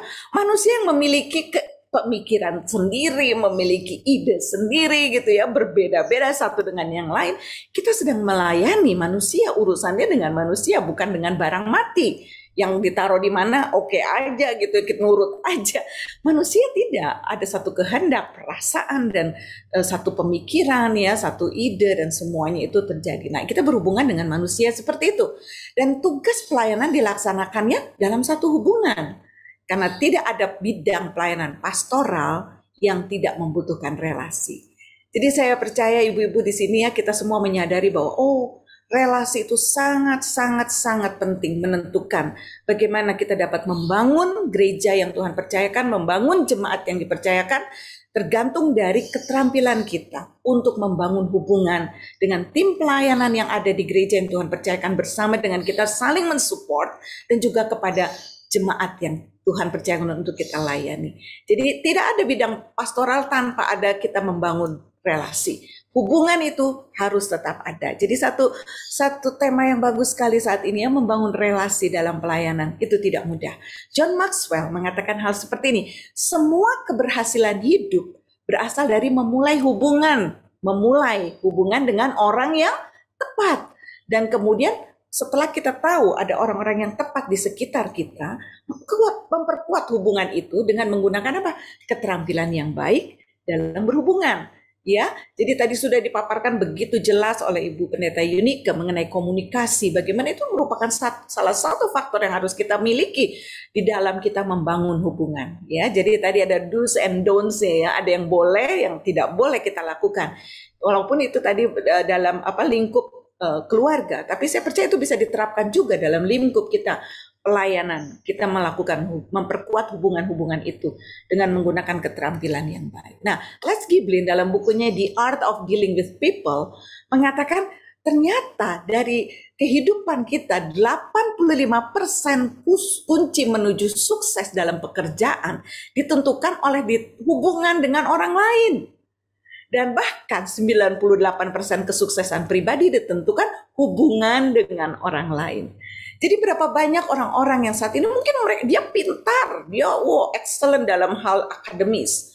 Tetapi saat dia berhubungan dengan orang lain, dia sangat kaku orangnya. Tidak bisa menerima pendapat orang lain. Dia selalu eksklusif, nggak mau dijamah gitu ya. Wah, susah. Walaupun pinter secara akademis, ya secara knowledge-nya dia pinter sekali, cum laude, summa cum laude bahkan. Tetapi kalau dia tidak terampil dalam membangun hubungan, maka tidak menjamin orang tersebut dapat meraih kesuksesan. Semua pekerjaan itu bisa menjadi sukses 85% dikatakan oleh Les Giblin dalam bukunya ini, dikatakan ditentukan dari hubungan dengan orang lain. Saya percaya ibu-ibu saat ini juga ada di dalam wadah seperti ini karena memiliki hubungan yang baik antara gembala wanita, istri gembala dengan kordanya, dengan stafnya yang ada, sehingga acara ini bisa diwujudkan. Bayangkan kalau mungkin korda atau ibu ketua kordanya merasa bahwa tidak perlu ibu-ibu yang lain, tidak usah undang-undang yang lain, wah itu tidak terjadi acara seperti ini, betul ya? Ini bisa terjadi kenapa? Karena adanya hubungan yang baik yang dibina dari Korda DKI yang ada, sehingga akhirnya bisa menumbuhkan rasa kebersamaan. Korda DKI adalah milik kita bersama. Acara yang disuguhkan kepada kita, kita sambut dengan gairah, antusias. Kenapa? Karena ada hubungan yang baik yang dibina dari Korda DKI dengan seluruh anggota dari WBI yang ada di dalam wadah DKI Jakarta ini. Jadi saya percaya bahwa sungguh 85% itu kuncinya adalah karena ditentukan oleh hubungan dengan orang lain. Dan juga bagi diri kita sendiri, kita bisa mencapai satu kesuksesan jika kita memiliki hubungan yang baik. Hubungan dengan pasangan kita, hubungan dengan anak menantu kita, hubungan dengan pelayanan kita, para pelayan-pelayan di gereja, hubungan dengan jemaat.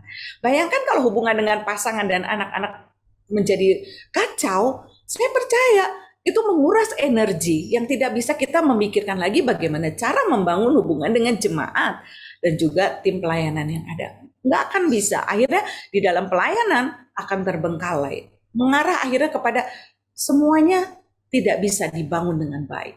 Karena dimulai dari apa? Dari diri kita yang tidak bisa membangun hubungan dengan baik. Tapi saya bersyukur hari ini kita mendapati ibu-ibu gembala, istri-istri gembala, dan gembala-gembala wanita yang memiliki selalu mau diasah dalam keterampilan membina hubungan ya, sehingga itu pasti akan terjadi. Nah sekarang pentingnya membangun relasi itu untuk apa sih ya? Kenapa sih kok dibahas pentingnya ini? Nah relasi ini dibangun karena kita mau menghasilkan relasi bukan sekedar relasi biasa, tetapi relasi yang sehat. Karena di dalam relasi yang sehat sajalah bisa dibangun kerjasama. Melalui relasi yang sehat sajalah itu membangun kerjasama. Dan saat ini saya ingin memaparkan bagaimana contoh teladan kita yang sangat absolut bisa ditiru adalah keteladanan Yesus Kristus. Bagaimana dia membangun hubungan dengan tim pelayanannya, ya? Bagaimana dia membangun hubungan saat dia memilih murid-muridnya dan akhirnya juga mengutus murid-muridnya. Kita melihat dari pertama, Yesus keteladannya pada saat membangun relasi dengan murid-murid yang dipilihnya adalah membangun kerjasama. Dimulai dengan apa? Bagikan visi dan misinya. Tuhan Yesus membangun hubungan dengan memanggil orang-orang pilihannya dengan membagi visinya. Orang pilihannya ada dari seorang nelayan, ada yang juga pemungut cukai, ya. Dan, banyak dari latar belakang mereka yang berbeda satu dengan yang lain. Tetapi satu yang Tuhan bagikan, saat Tuhan memanggil mereka, dalam Markus 1 ayat 17 mengatakan Yesus berkata kepada mereka, mari ikutlah aku dan kamu akan kujadikan penjala manusia. Jadi dari sini kita melihat, kita mau meniru cara Tuhan. Bagaimana dia membangun relasi di dalam memulai pelayanannya ke depan dengan murid-muridnya. Dia membagikan visi dulu. Dia tidak bilang, mari ikut aku. Nah, Petrus, Yohanes, mungkin yang lainnya juga, murid-murid yang lain, Matius dan lainnya, pada saat Lewi pada saat mendengar itu, Nathanael pada saat mendengar itu, mari ikut aku. Ngapain terusnya? Ikut Tuhan ngapain gitu kan? Itu kan sesuatu yang baru yang mungkin dia pahami tentang siapa ini Yesus yang memanggil. Tetapi karena Yesus memberikan visi kepada mereka, berkata bahwa kamu akan kujadikan penjala manusia. Demikian juga kita ibu-ibu dalam membina hubungan. Kita bagikan visi kita kepada jemaat, juga kepada tim pelayanan kita. Mungkin pertama-tama kita membagikan kepada tim pelayanan yang ada di gereja kita, visi yang kita akan lakukan seperti ini. Dan mungkin tidak hanya mengatakan, tidak hanya ini visinya, mau nggak mau, suka nggak suka, ikuti, enggak ya. Tapi kita berbagi kepada para pelayan, ini loh visi kita. Dan dalam menjalankan visi ini, saya butuh saudara-saudara. Saya butuh tim untuk mendukung, mensupport saya, untuk kita sama-sama mengerjakan visi Allah dalam gereja ini. Jadi kita merasa membangun hubungan dengan mereka, bahwa kita memerlukan mereka. untuk menyelesaikan visi Allah dalam hidup kita, kita perlu mereka. Jadi kita membangun mereka untuk bagikan visi, tapi bukan sebagai order dan harus mau nggak mau kamu harus lakukan. Tetapi di situ kita sedang menyatakan bahwa yuk, saya butuh kalian untuk kita sama-sama. Dan kita bagikan setelah pelayan sepakat, kita bagikan kepada jemaat visi itu dan terus itu dibagikan. Sehingga jemaat tahu kemana mereka harus akan dibawa oleh kita sebagai gembala wanita maupun istri gembala, kemana sebagai pimpinan gereja, apa sih sebenarnya yang sedang kita jalani ini dalam berjemaat gitu ya. Dan itu dibangun dari relasi yang sehat sehingga kita bisa membangun kerjasama. Yang kedua adalah setelah kita membagikan visi, tentu seperti Yesus berkata, dia juga mengajar, dia memperlengkapi. Seperti tadi Ibu Ike sudah mengajarkan tentang keteladanan hidup kita. Mengajarnya bukan sekedar verbal, tetapi kehidupan kita merupakan keteladanan, dan itu juga mengajar kepada orang-orang yang kita layani sebagai satu hal yang dapat memperlengkapi mereka juga. Tuhan Yesus mengajar dan memperlengkapi murid-muridnya. Di Markus 4 ayat 33-34 berkata, dalam banyak perumpamaan yang semacam itu, ia memberitakan firman kepada mereka sesuai dengan pengertian mereka, dan tanpa perumpamaan ia tidak berkata-kata kepada mereka, tetapi kepada murid-muridnya ia menguraikan segala sesuatu secara tersendiri. Jadi kita melihat rupanya Tuhan memiliki satu teknik buat mengajar murid-muridnya dengan secara tersendiri. Melalui fellowship pada saat mereka makan, saat mereka berjalan, Tuhan mengajar, Tuhan memperlengkapi bagaimana dia menyembuhkan orang dengan mengampuni dosa orang itu. Dan kemudian pada saat orang mau menghukum wanita yang berzina, bagaimana Tuhan menunjukkan cara untuk menghandle seperti itu. Tuhan mengajar dan memperlengkapi. Demikian juga kita ibu-ibu sekalian ya, sebagai pemimpin gereja, setelah kita bagikan visi, mari kita mengajar dan memperlengkapi tim pelayanan yang ada dan juga jemaat.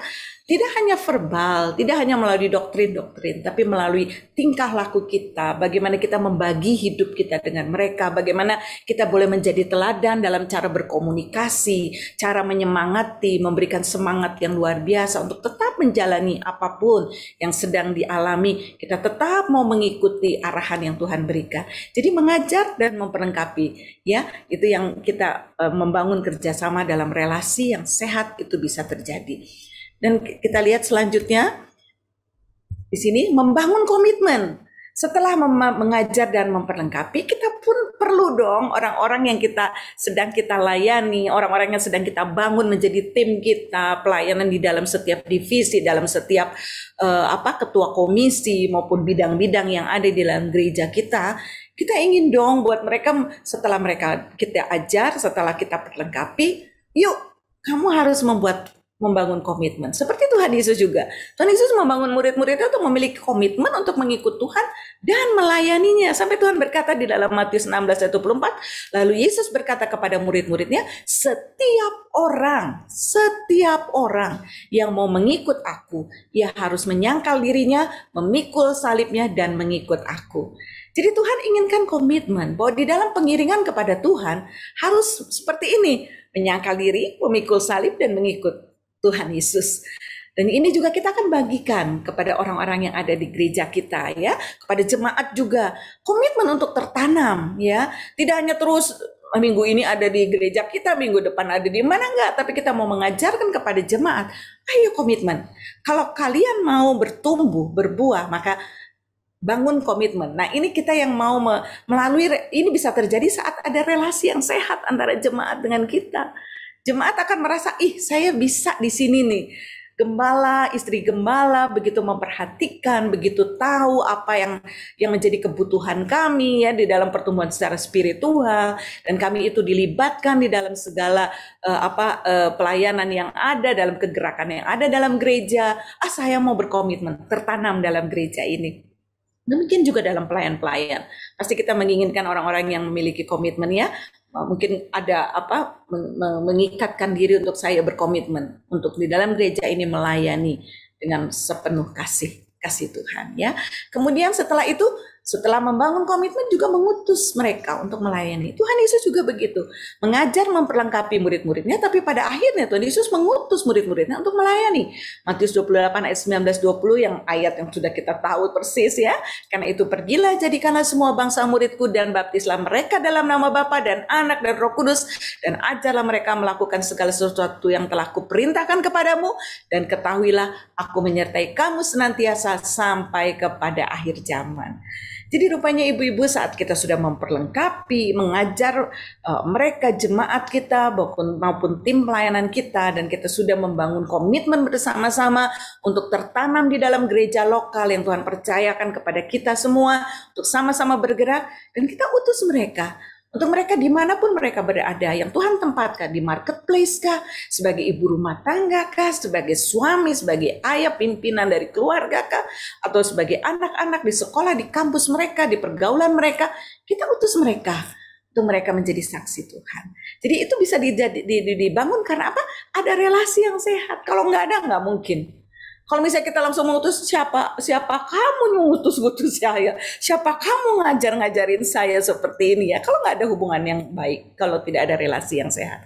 Tetapi karena ada relasi yang sehat, maka penting membangun relasi, karena di situ kita bisa membangun kerjasama. Sampai akhirnya kita bisa mengutus mereka semua untuk melayani, baik jemaat maupun hamba-hamba Tuhan, para pelayan yang ada di sekitar kita. Dan ini juga menjadi bahan kita yang waktu itu pernah kita sama-sama pelajari, bagaimana membangun relasi dalam pelayanan. Tadi sudah dengan jelas dan sangat terperinci diuraikan oleh Ibu Pendeta Yunike ya, bahwa belajar mendengar dan memahami. Ini terkait dengan apa? Dengan komunikasi. Nah, komunikasi itu luar biasa ya, itu sangat-sangat penting kita kembangkan di dalam kita melayani. Yang sering gagal adalah kita tuh sulit untuk belajar mendengar, betul ya, mendengarkan tuh sulit. Coba kita lebih senang ngomong kok, makanya firman Tuhan juga berkata ya, biar kamu tuh lambat untuk marah, lambat untuk berkata-kata, tapi cepat untuk mendengar. Rupanya Tuhan memang udah tahu ya, udah tahu kita punya natur tuh begitu sulit untuk mendengar ya. Jadi ini mendengarkan dengan sangat baik, learn to listen and understand, dalam arti para gembala, para pimpinan gereja, istri gembala dan gembala wanita mesti mengoptimalkan fungsi pendengaran kita dan memahami kehidupan jemaat. Hal ini dapat dilakukan dengan apa sih? Kita menaruh perhatian kepada jemaat. Kita seperti tadi sudah dijelaskan, ada empati dalam komunikasi. Khususnya pada saat jemaat membutuhkan konseling dengan kita ya. Itu perlu dibangun empati kita. Tadi sudah dijelaskan oleh Ibu Ike ya. Dan kemudian memberikan umpan balik buat jemaat menceritakan sesuatu. Jemaat berbicara, apa yang menjadi keluh kesahnya sih? Apa sih yang menjadi kerinduannya di dalam jemaat, berjemaat? Kita perlu mendengarkan mereka. Belajar mendengar dan memahami apa, menanggapi juga sejumlah pertanyaan mungkin yang ada di dalam jemaat, sejumlah percakapan yang mungkin terlibat. Kita mesti membangun keterampilan di dalam belajar mendengar dan memahami ya. Ini cara untuk membangun relasi dalam pelayanan ya. Dimulai dengan belajar mendengar, belajar memahami. Kemudian ini belajar mempercayai satu dengan yang lain. Trust other people. Saya percaya ibu gembala ya, istri gembala dan gembala wanita saat ini, kita pun bisa sampai saat ini karena ada orang yang mempercayakan pelayanan itu kepada kita. Betul ya Bu ya? Karena ada yang mempercayakan. Bisa salah, bisa salah. Bisa ada kekeliruan, bisa ada kekeliruan.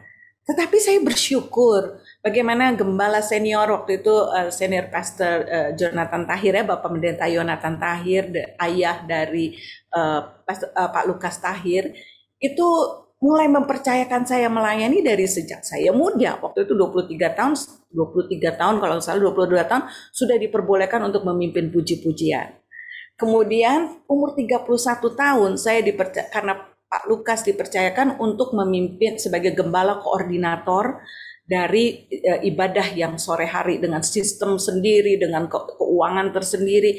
Jadi pada saat itu saya masih umur 31 tahun. Pastor Lukas karena beda 7 tahun, 38 tahun ya. Masih sangat muda. Tetapi saya sebagaimana saya ada, karena ada orang-orang yang mempercayakan pelayanan itu kepada saya. Dan bagaimana dengan kita? Apakah kita juga mau belajar mempercayai para pelayan kita, jemaat yang ada di gereja kita, untuk mereka juga akhirnya mendapatkan kepercayaan, akhirnya mereka bisa bertumbuh di dalam pelayanan, ya. Bisa salah mereka, bisa salah. Tapi mari kita tegur dengan kasih, seperti tadi komunikasi ya. Bagaimana kita mengkomunikasikannya saat menegur dengan kasih. Dengan kasih dalam arti ingin membangun mereka, ingin mereka terus bertumbuh gitu ya. Jadi kita melihat bahwa oh ternyata kita mesti belajar mempercayai, apalagi di dalam masa pandemi ini. Saya percaya kita bisa melakukan semua ibadah secara online karena ada anak-anak muda yang lebih mengerti tentang IT, betul ya. Wah, bagaimana kita belajar melalui Zoom, melalui ini, melalui itu semua karena apa? Ada anak-anak muda. Nah, kita mulai belajar untuk menyerahkan kepada anak muda mereka untuk belajar mulai memimpin, mulai melakukan semua hal dalam hal media dan semua, kita belajar untuk mempercayai satu dengan yang lain ya. Dan kemudian menghargai perbedaan. Ibu-ibu sekalian, kita melihat ya di gereja kita itu banyak perbedaan. Mulai dari suku berbeda, mulai dari tingkat pendidikan jemaat itu sangat berbeda, dari tingkat sosial, ekonomi mereka berbeda, cara budaya mereka berbeda, dan juga termasuk perbedaan dalam karunia rohani mereka berbeda sekali. Jadi kita melihat di sini bahwa oh Tuhan sedang mau memberikan kepada kita satu arahan bahwa yuk kita membangun ini dengan menghargai perbedaan ya. Ini sudah 25 menit saya rasa ya, saya pakai alarm begini. Kemudian kita melihat setelah menghargai perbedaan, karena apa? Karena ada macam-macam pribadi ya. Kita nggak bisa mau cuma saya senangnya sama orang ini aja nih, sukunya sama dengan saya, pendidikannya sama, level tingkat pendidikannya nyambung gitu ya. Tapi kita merasa bahwa oh ternyata Tuhan menginginkan untuk membangun relasi dalam pelayanan. Mari kita menghargai keperbedaan luar biasa, dan kita mesti menempatkan diri bahwa kita tidak cakap dalam segala bidang. Kita perlu orang-orang lain yang memperlengkapi, khususnya dalam karunia dalam pelayanan. Saya tidak cakap dalam segala bidang. Saya bersyukur Tuhan tempatkan orang-orang di sekitar saya yang memperlengkapi apa yang saya tidak miliki. Mereka memiliki karunia-karunia pelayanan, dan itu sangat luar biasa. Ibu-ibu pun mengalami itu ya. Kita tidak expert dalam segala bidang, tapi kita bersyukur Tuhan kita adalah Tuhan yang ajaib, yang terus menopang pelayanan kita dengan menempatkan orang-orang yang berbeda dari suku, tingkat pendidikan, ekonomi, dan semuanya, untuk membuat kita akhirnya mengerti semua mereka harus berfungsi di dalam gereja Tuhan. Tidak ada satu yang pengangguran dalam jemaat Tuhan. Dan itu apa? Dibangun karena kita pentingnya membangun relasi ini dengan cara bagaimana? Menghargai perbedaan yang ada. Ya. Kemudian tadi dikatakan ada komunikasi yang terbuka, sudah dijelaskan dengan gamblang oleh Ibu Pendeta Yunike. Jadi gembala juga baik memiliki keterbukaan dalam komunikasi. Kita memberikan gagasan-gagasan kita, ide-ide kita, nasihat-nasihat kita. Demikian juga kita mau mendengarkan apa sih yang merupakan gagasan dari mereka. Ada ide apa sih dari mereka semua. Biar kita juga belajar untuk memiliki komunikasi yang terbuka dengan orang-orang di sekitar kita. Dan yang terakhir adalah kita memiliki keinginan yang tulus. Dikatakan gini, be honest about your wants. Ya, jadi apa yang kita inginkan, gembala harus memiliki ketulusan di dalam segala hal. Relasi dan hubungan bisa terbangun dengan baik didasarkan niat ada ketulusan dalam hati kita. Tidak ada motivasi yang tersembunyi yang tidak baik, tidak. Tapi semua kita lakukan di dalam hal apa? Mengenali jemaat-jemaat, ya. Kita tulus ingin mengenal jemaat kita tuh seperti apa, pergumulannya seperti apa. Dalam mengayomi jemaat, dalam memelihara jemaat, juga tulus dalam memberikan keteladanan kepada mereka semua, dan tulus dalam memahami setiap perbedaan. Jadi kita di sini mau belajar sama-sama, mari kita membangun relasi dalam pelayanan, karena kita tahu dengan hal-hal tersebutlah itu sangat penting. Kita dapat mencapai goal yang Tuhan percayakan untuk kita capai di dalam setiap gereja lokal yang Tuhan percayakan kepada kita masing-masing, baik sebagai istri gembala maupun gembala wanita. Kita tahu semua ternyata kuncinya saat kita membangun relasi yang sehat dengan seluruh jemaat kita, dengan seluruh tim pelayanan kita, maka kita dapat mencapai itu semua. Dan semuanya hanya untuk kemuliaan nama Tuhan. Karena kita percaya ibu-ibu semua ditempatkan di dalam pelayanan, itu satu anugerah yang besar. Dan saya bersyukur ya, ada kekuatan Tuhan. Selalu saat kita mengandalkan Tuhan di dalam kelemahan kita, ketidakmengertian kita, Tuhanlah yang menjadi yang melengkapi, yang mengajar kita, yang terus membimbing kita. Maka kita pasti percaya melalui sikap kita yang mau berubah, sikap kita yang mau diajar, itu akan menumbuhkan cara kita berkomunikasi, cara kita keterampilan dalam berhubungan satu dengan yang lain, dan akhirnya nama Tuhan yang dipermuliakan. Jadi mungkin itu saja yang bisa saya sharekan.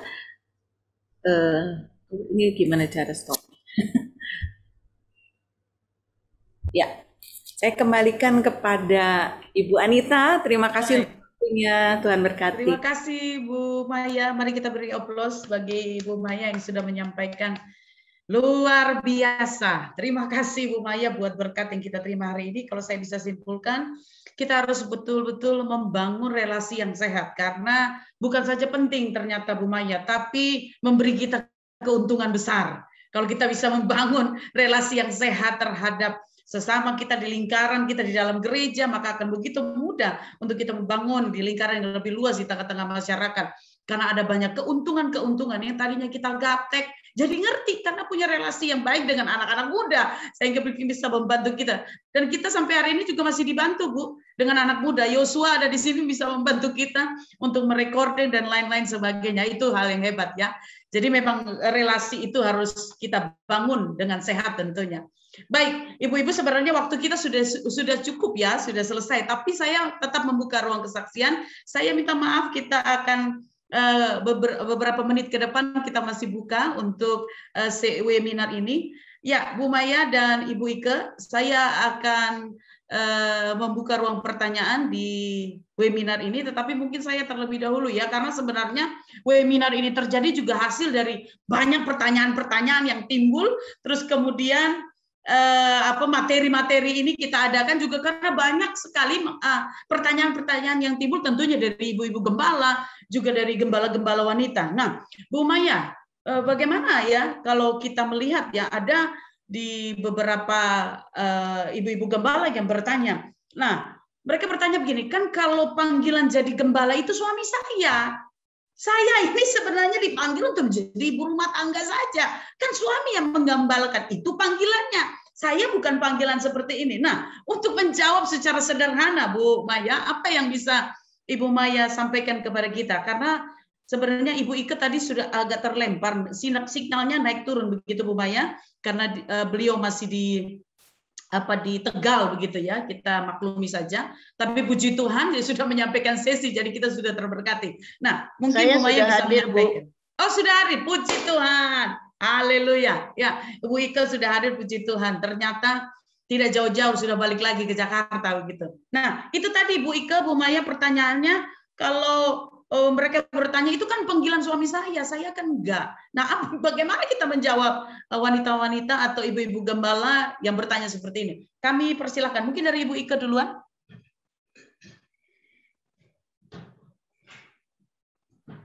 Baik, yang pertama tadi saya sudah sampaikan bahwa kita sebagai istri dari seorang gembala tentunya harus sudah mengetahui panggilan dan fungsi kita. Ya, sebagai gembala dan sebagai istri gembala tidak harus selalu menjadi pejabat ya, tetapi kita tetap dalam posisi bahwa kita ini seorang penolong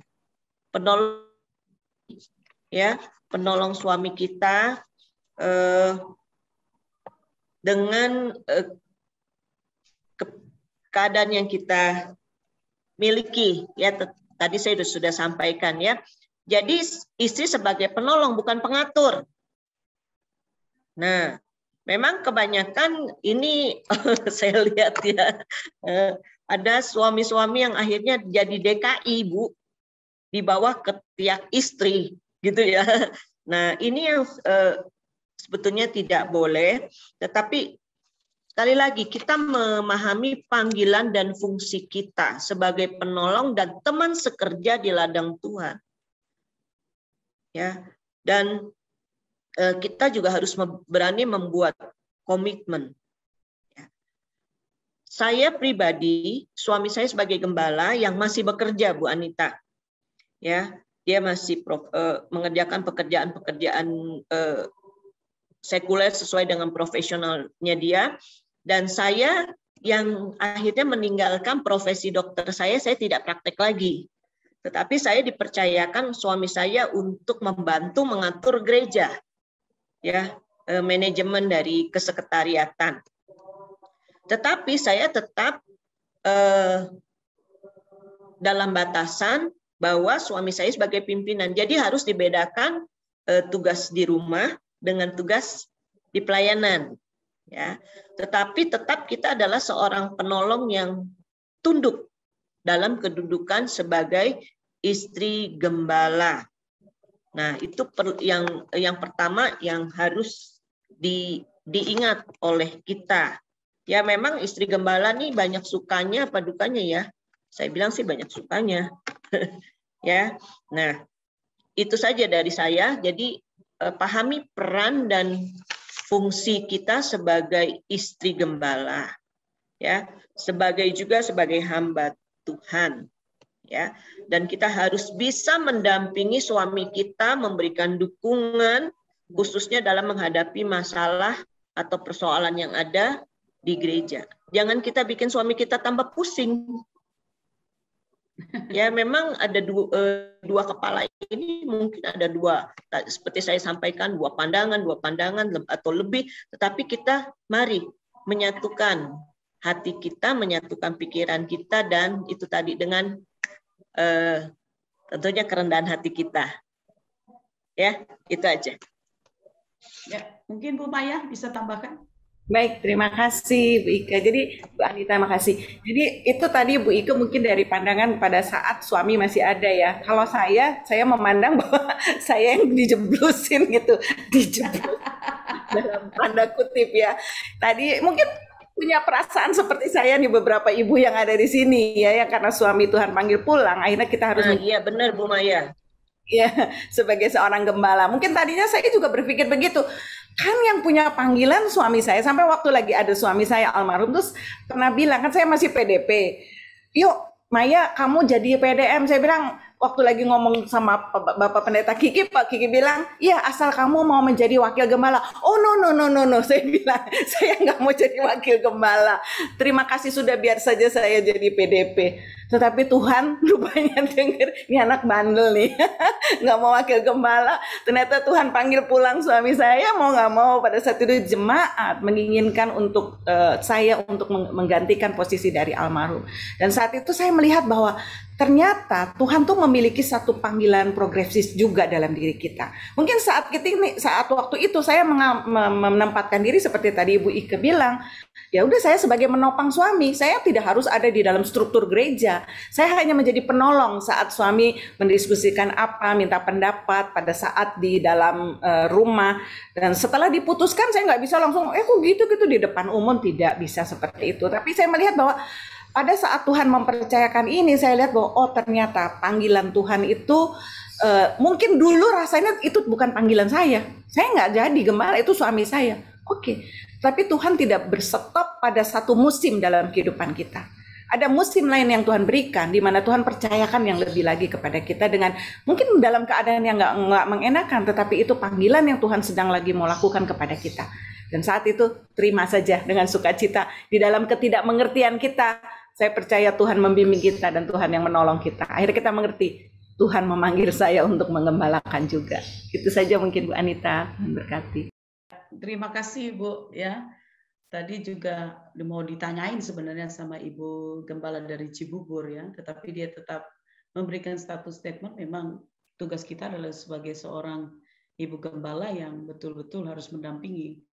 Saya sebenarnya menulis ini di tesis saya Bu, tentang bagaimana seorang istri gembala menjadi co-pastoral bagi suaminya, karena bukan sebagai struktural sebenarnya kita ini adalah wakil gembala atau apapun, tetapi sebenarnya memang udah wakilnya, tidak bisa tidak. Ya kalau nggak ada bapak gembala, ya ibu gembala begitu ya. Tapi kadang-kadang memang kita terjebak dengan berbagai hal di situ ya. Ada satu pertanyaan lagi, Ibu Maya dan Ibu Ike, sebenarnya sudah masuk di dalam chat saya juga. Jadi mereka mungkin tepatnya Ibu Maya ya. Bagaimana Bu Maya ya pada waktu ditinggal oleh suami? Karena banyak dari antara ibu-ibu kita ini ditinggal suami dalam kondisi yang benar-benar seolah-olah mereka belum dipersiapkan begitu ya. Jadi mereka sampai terkaget-kaget, sampai mereka itu histeris begitu ya. Kadang-kadang kita melihat ibu gembala kita kok bisa sampai begitu, karena mereka sendiri mungkin ya tersirat, mereka tidak bisa menerima ya dengan segala situasi seperti ini. Nah, kalau saya melihat dalam penggembalaan ibu dan beberapa kesaksian yang lain, ibu bisa keluar dari permasalahan itu dan bisa menerima. Dan sekarang saya lihat, wow, luar biasa pelayanannya, jegar-jegar begitu ya, hampir beti sama Bapak gitu ya, walaupun lembut menyampaikannya tapi nusuk banget begitu ya. Bagaimana Bu Maya untuk menyingkapi dan bagaimana membangun kita untuk supaya kita lebih terus melayani, tidak stok seperti Ibu bilang tadi, tidak berhenti pada satu musim gitu ya, tapi terus berjalan dalam musim-musim berikutnya yang tentunya Tuhan sudah persiapkan bagi kita. Silakan Bu Maya. Baik, Bu Anita, terima kasih. Jadi makanya pada saat ini yang ibu-ibu yang masih memiliki gembala, suami kita sebagai gembala, itu sebenarnya merupakan proses pembelajaran kita. Dari situ kita sudah diajar, kita sudah belajar mengerti, memahami dalam penggembalaan itu seperti apa. Pasti nggak mungkin kita sama sekali nol gitu ya pemahaman kita. Pasti pada saat kita mendampingi, kita mendapatkan pembelajaran dari diskusi yang ada, dari bagaimana minta saran dari kita, masukan dari kita, itu pun merupakan satu pembelajaran. Oh, ternyata situasi dalam penggembalaan itu seperti itu. Tetapi pada saat kita sendiri yang harus menggembalakan, memang itu merupakan shock terapi buat kita. Saya tidak memungkiri, karena itu merupakan satu hal yang mendadak ya, karena ditinggalkan oleh suami dalam Tuhan panggil pulang itu, dan kita harus mengemban tugas penggembalaan. Bukan langsung kita gagah perkasa bisa, tapi di saat ketidakmengertian itu pada saat kita merespon ya kepada panggilan Tuhan. Saya percaya dalam proses memang 3 bulan itu memang itu satu hal yang berat ya. Makanya saya bersyukur bagaimana tim pengembalaan yang ada di gereja itu memberikan kesempatan kepada saya di dalam waktu-waktu itu untuk tidak memikirkan apalagi masalah keuangan, Bu Anita. Saya nggak memahami masalah keuangan sama sekali karena tidak pernah saya mau menahu bagaimana keuangan pengeluaran gitu, enggak. Tetapi di dalam itu saya bilang saya akan serahkan semua keuangan ini bagaimana selama beberapa waktu saya akan tenangkan diri saya dulu. Walaupun di tanggal 14 April itu Tuhan panggil pulang suami saya, tanggal awal Mei-nya saya di-download untuk menyampaikan firman Tuhan karena itu minggu pertama. Waduh, berat bagi saya. Saya malamnya nangis sejadi-jadinya di hadapan Tuhan. Saya seorang diri dalam kamar, saya berteriak sama Tuhan, saya nggak bisa. Karena saya buka Alkitab, saya nangis, saya mau ini seperti buntu. Tetapi di saat waktu itu, di tengah malam, jam 3 pagi itu Tuhan berbicara kepada saya, bahan khotbah yang harus sampaikan. Dan pada saat besoknya saya berkhotbah, saudara, saya melihat bahwa saya tidak meneteskan air mata sedikit pun dan saya dengan kekuatan Tuhan. Saya percaya ibu-ibu di sini yang mengalami seperti saya, ada kekuatan Tuhan kok. Ada kemampuan yang Tuhan akan berikan. Saat kita berkata, Tuhan aku ini orang bodoh, aku nggak pengalaman. Tapi justru itu kita mengandalkan Tuhan. Dan saya percaya Tuhan yang luar biasa itu yang akan terus memberikan hikmat kepada kita dan Tuhan akan menempatkan orang-orang di sekitar kita yang menopang kita. Sehingga setelah itu sebulan Juli saya sekarang sudah siap. Mari semua, jadi semua presentasi dengan keuangan seperti apa, tolong beritahu kepada saya. Dan kemudian saya juga menjadi diri kita sendiri. Jangan kita, aduh suami saya punya pribadi begitu, kita harus menjadi seperti dia. No. Tuhan mau dengan keunikan kita, mari kita memimpin jemaat yang Tuhan percayakan. Dan juga kalau perlu rubah struktur yang ada dan tempatkan orang-orang yang memperkuat kita. Kita mungkin tidak bisa lemah dalam teologi. Saya bukan orang yang mengerti dan sekolah teologi dengan selesai dengan MTH atau apa, saya bukan. Tapi saya punya orang-orang di sekitar saya dan saya juga memperlengkapi mereka sekolah ambil MTH, saya perlengkapi mereka sekolah untuk counseling karena memang masalah buat kita adalah kalau ada kaum pria yang mau konseling, kan nggak mungkin kita, nggak mungkin saya gitu ya. Saya harus offer ke orang lain. Nah itu kan kita mesti punya tim yang kuat dalam konseling. Oleh karena itu saya kerahkan anak muda juga, saya suruh ikut BBCA, ibu-ibu silakan ikut BBCA. Di situ semua mendapatkan bagaimana menjadi seorang konselor. Sehingga itu menopang pelayanan saya. Itu saja mungkin Bu Anita, maaf kalau terlalu panjang. Iya. Tidak apa-apa Bu, ini karena pengalaman ini tidak bisa ditemukan di dalam teori. Kadang-kadang teori berkata seperti apa, prakteknya itu berbeda karena langsung langsung ya. Jadi kalau kita lihat ya, Ibu Maya, seperti yang sudah disampaikan Ibu Maya tadi, bahwa kadang-kadang orang suka membandingkan bagaimana Bapak Gembala dan Ibu Gembala, begitu ya. Itu yang membuat ngeri setiap kita untuk bisa tampil lebih percaya diri. Begitu tampil, wah kalau Pak Lukas Tahil kan kalau khotbahnya begini-begini, nah bagaimana saya? Nah, satu poin yang tadi saya dapatkan dari Ibu adalah jadi diri sendiri. Karena itu yang Tuhan mau. Tuhan tidak mau kita jadi seperti siapapun dalam dunia ini. Tuhan mau seperti Ibu Maya Tahir, seperti saya, Ibu Yunike, itu yang Tuhan pilih. Dan itu yang terbaik pastinya ya. Terima kasih Bu Maya. Ada satu pertanyaan. Tadi dari puji Tuhan kita hari ini kedatangan tamu dari Papua. Kita kedatangan tamu dari Poso, Korda Poso dari Sulawesi. Kita kedatangan tamu kita dari Sulawesi Tengah ya, kedatangan tamu dari Banten, juga dari Lampung, dan kita juga dihadiri oleh Ibu Lenawati, Ibu Ketua dari BPH kita GBI, luar biasa. Terima kasih Ibu Laura juga sudah ada. Ya, saya persilakan kepada Ibu dari Papua, Ibu Yudit yang akan mau bertanya. Masihkah mau bertanya Ibu Yudit? Bisa dibuka? Ya, bisa dibuka mute-nya Ibu Setri. Iya. Puji Tuhan tadi sudah dijawab. Oke, siap. Terima kasih Ibu. Mama bye-bye di sana, Kak. Puji Tuhan. Baik, terima kasih sudah bergabung dengan kami di Korda DKI Jakarta. Tuhan memberkati. Bu Ika, tadi ada pertanyaan tadi di grup bahwa kadang-kadang sepertinya suami dan istri itu beda visi. Gitu ya. Kok suami punya visi begini, istri punya visi begini. Kadang-kadang ngotot begitu luar biasa. Sampai-sampai di jemaat saja bingung ini sebenarnya visi yang. Jadi mereka bertanya ini visi dari Tuhan apa enggak sih sebenarnya ini. Mungkin dijawab secara singkat saja Ibu Ika.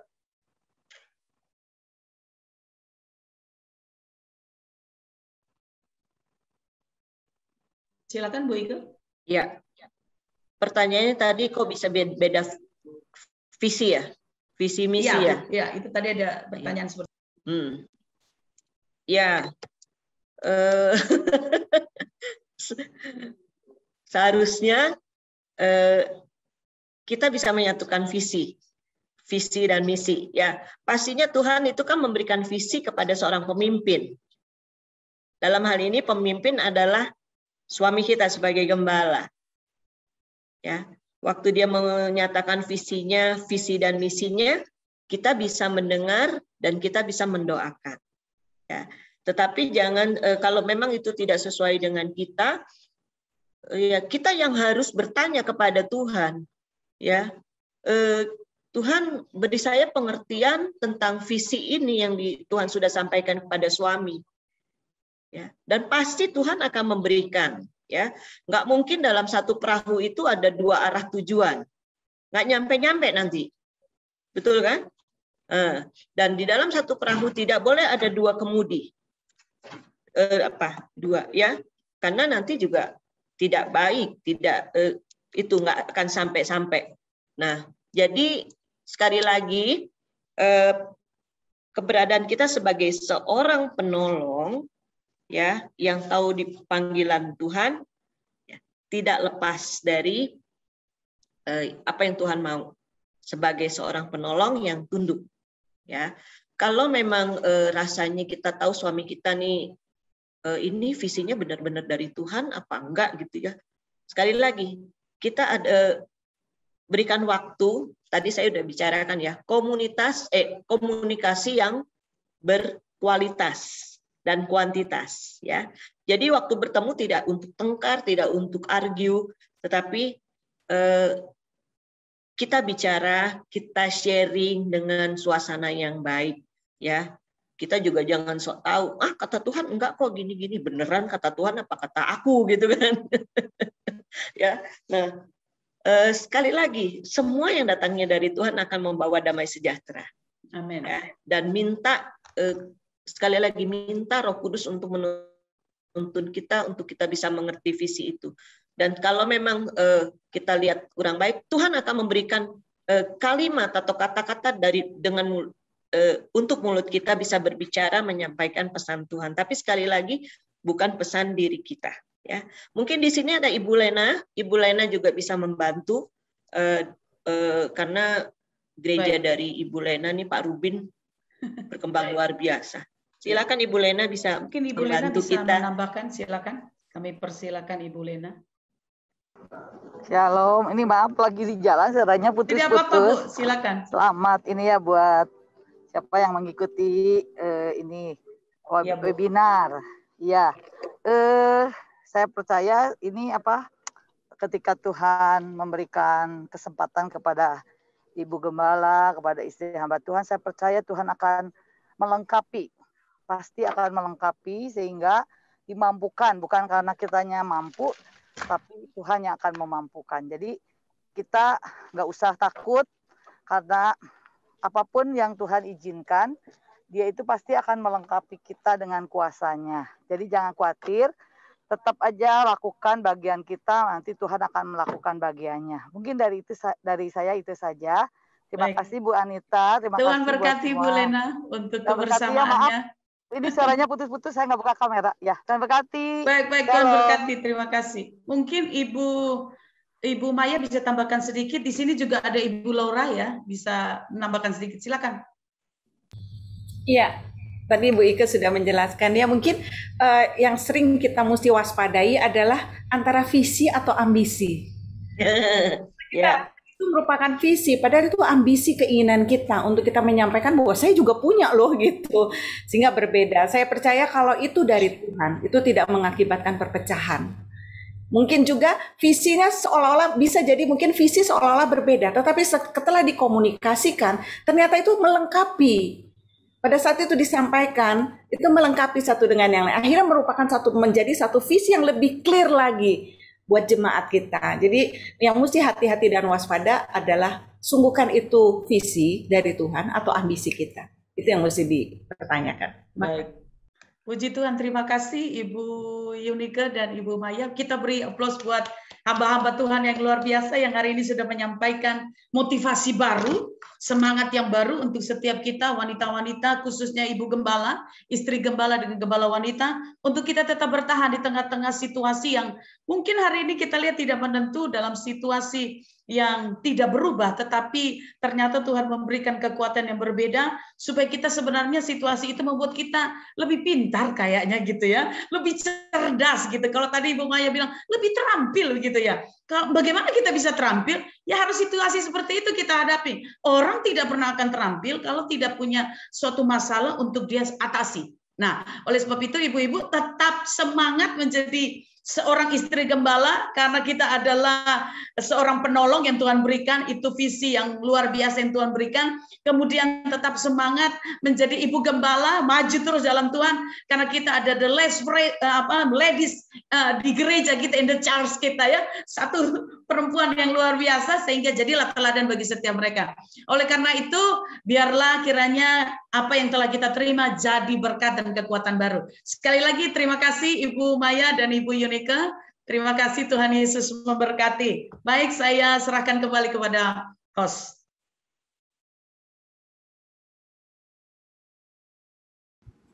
Ya, terima kasih Bu Anita. Terima kasih juga buat kedua hambanya yang luar biasa, Ibu Pendeta Yunike dan Ibu Pendeta Muda Maya. Kami sudah sangat diberkati. Dan saat ini kita akan mendengarkan pengumuman. Saya serahkan juga ke hambanya Ibu Anita untuk pengumuman selanjutnya. Sorry. Ya, saya berharap ibu-ibu, walaupun kita secara online, tetapi kita tetap mempersembahkan yang terbaik bagi Tuhan ya. Jadi kita akan tetap memberikan persembahan dan ibu-ibu bisa menabur di dalam pekerjaan Tuhan lewat WBI Korda DKI Jakarta di BCA yang telah disebutkan dan ibu-ibu sudah punya. Dan saya percaya bahwa biarlah pengenapan firman Tuhan ini terjadi dalam kehidupan kita. Selamat memberi bagi pekerjaan Tuhan. Baik, yang terakhir, pengumumannya hanya 2 saja. Saya atas nama Ketua Korda dan seluruh staf mengundang kita semua, wanita Bethel Indonesia di DKI Jakarta, untuk turut mengambil bagian dalam sukacita Natal bersama. Ya, sukacita Natal bersama ini kita akan sama-sama adakan secara live streaming Senin tanggal 6 Desember pukul 15 ya, juga ada di YouTube. Tapi saya berharap ibu-ibu bisa mempersiapkan diri gitu supaya kita bisa sama-sama bersukacita di dalam Tuhan dalam sukacita Natal.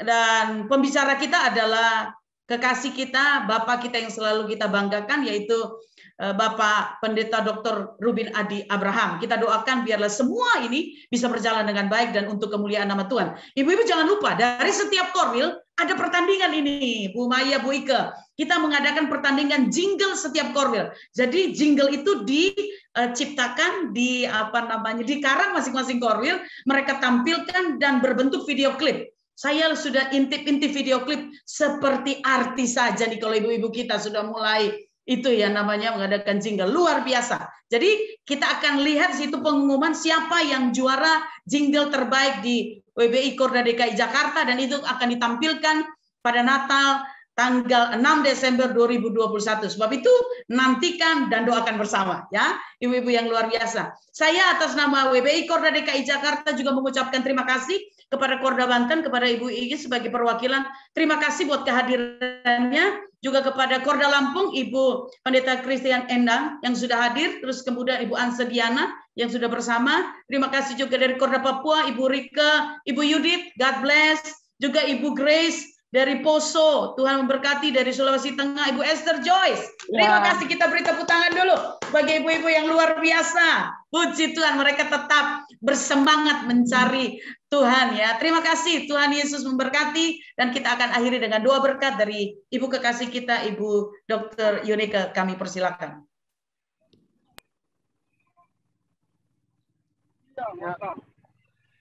Ya. Mari kita bersatu dalam doa. Bapa, sore hari ini kami datang bersyukur kepada Tuhan. Hari ini kami boleh bersama-sama belajar lebih lagi Tuhan. Kami sebagai istri gembala maupun seorang gembala untuk memenuhi panggilan-Mu lebih lagi. Tuhan, kami tahu waktu Tuhan tidak lama. Sebab itu selagi ada waktu yang Tuhan berikan bagi kami, kami ingin memberikan yang maksimal kepada Engkau. Lewat apa yang dapat kami lakukan Tuhan. Lewat setiap pelayanan kami. Pelayanan yang memuliakan Engkau. Bukan untuk mencari keuntungan diri kami sendiri Tuhan, mencari pujian bagi diri kami sendiri. Tetapi semua yang kami lakukan sekali lagi untuk Engkau Tuhan.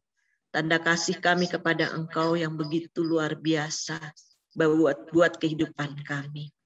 Roh Kudus, Engkau akan memampukan para hamba-hamba-Mu ini, para kekasih-Mu Tuhan. Kami yang ada di ruang ini Tuhan. Kiranya Engkau senantiasa memberikan kami hati-Mu di dalam hati kami. Mata-Mu di dalam mata kami. Tangan-Mu di dalam tangan kami. Kaki-Mu dalam kaki kami, Tuhan. Supaya kami boleh melakukan apa yang Kau kehendaki. Tuhan, kami boleh melayani keluarga kami lebih baik lagi. Kami boleh membawa sukacita surga, damai sejahtera dalam keluarga kami, Tuhan. Menjadi teladan bagi keluarga kami, seluruh anggota keluarga kami. Bagi anak-anak kami, bagi orang tua, bagi mertua, bagi keturunan kami, seluruh keluarga besar kami, dan bagi jemaat kami, Tuhan. Biar kami boleh menjadi terang dan kasih Kristus, bukan saja lewat perkataan kami, tapi terlebih dari itu Tuhan, lewat perbuatan kami, dan kami boleh menjadi teladan bagi banyak orang. Dan kami boleh bekerja sama dengan seluruh staf yang ada dalam tim penggembalaan Tuhan. Kami boleh menjadi mitra bagi mereka, menjadi sahabat juga bagi rekan-rekan atau staf dari suami kami, maupun tim pengembalaan kami. Terima kasih Roh Kudus, taruh hati-Mu ya Tuhan, dan kasih-Mu melimpah dalam kehidupan kami, dan kami membiarkan diri kami senantiasa untuk disertai, diarahkan, dituntun oleh Engkau ya Roh Kudus. Terima kasih Bapa, terpuji nama-Mu. Sebentar kami akan berpisah. Kiranya Tuhan, Engkau senantiasa boleh ada bersama kami seperti janji-Mu kepada kami. Mari ibu-ibu yang kekasih arahkan kita untuk menerima berkat Tuhan. Tuhan memberkati engkau dan melindungi engkau. Tuhan menyinari engkau dengan wajah-Nya. Karunia, Tuhan menghadapkan wajah-Nya kepadamu dan memberikan engkau damai sejahtera. Terimalah segala berkat ini yang datangnya dari Bapa di surga, kasih sayang dari Tuhan Yesus, dan penyertaan dari Roh Kudus yang senantiasa ada dalam kehidupan kita. Sampai Maranatha, Tuhan Yesus datang kembali. Semua yang diberkati dalam nama Yesus katakan, amin.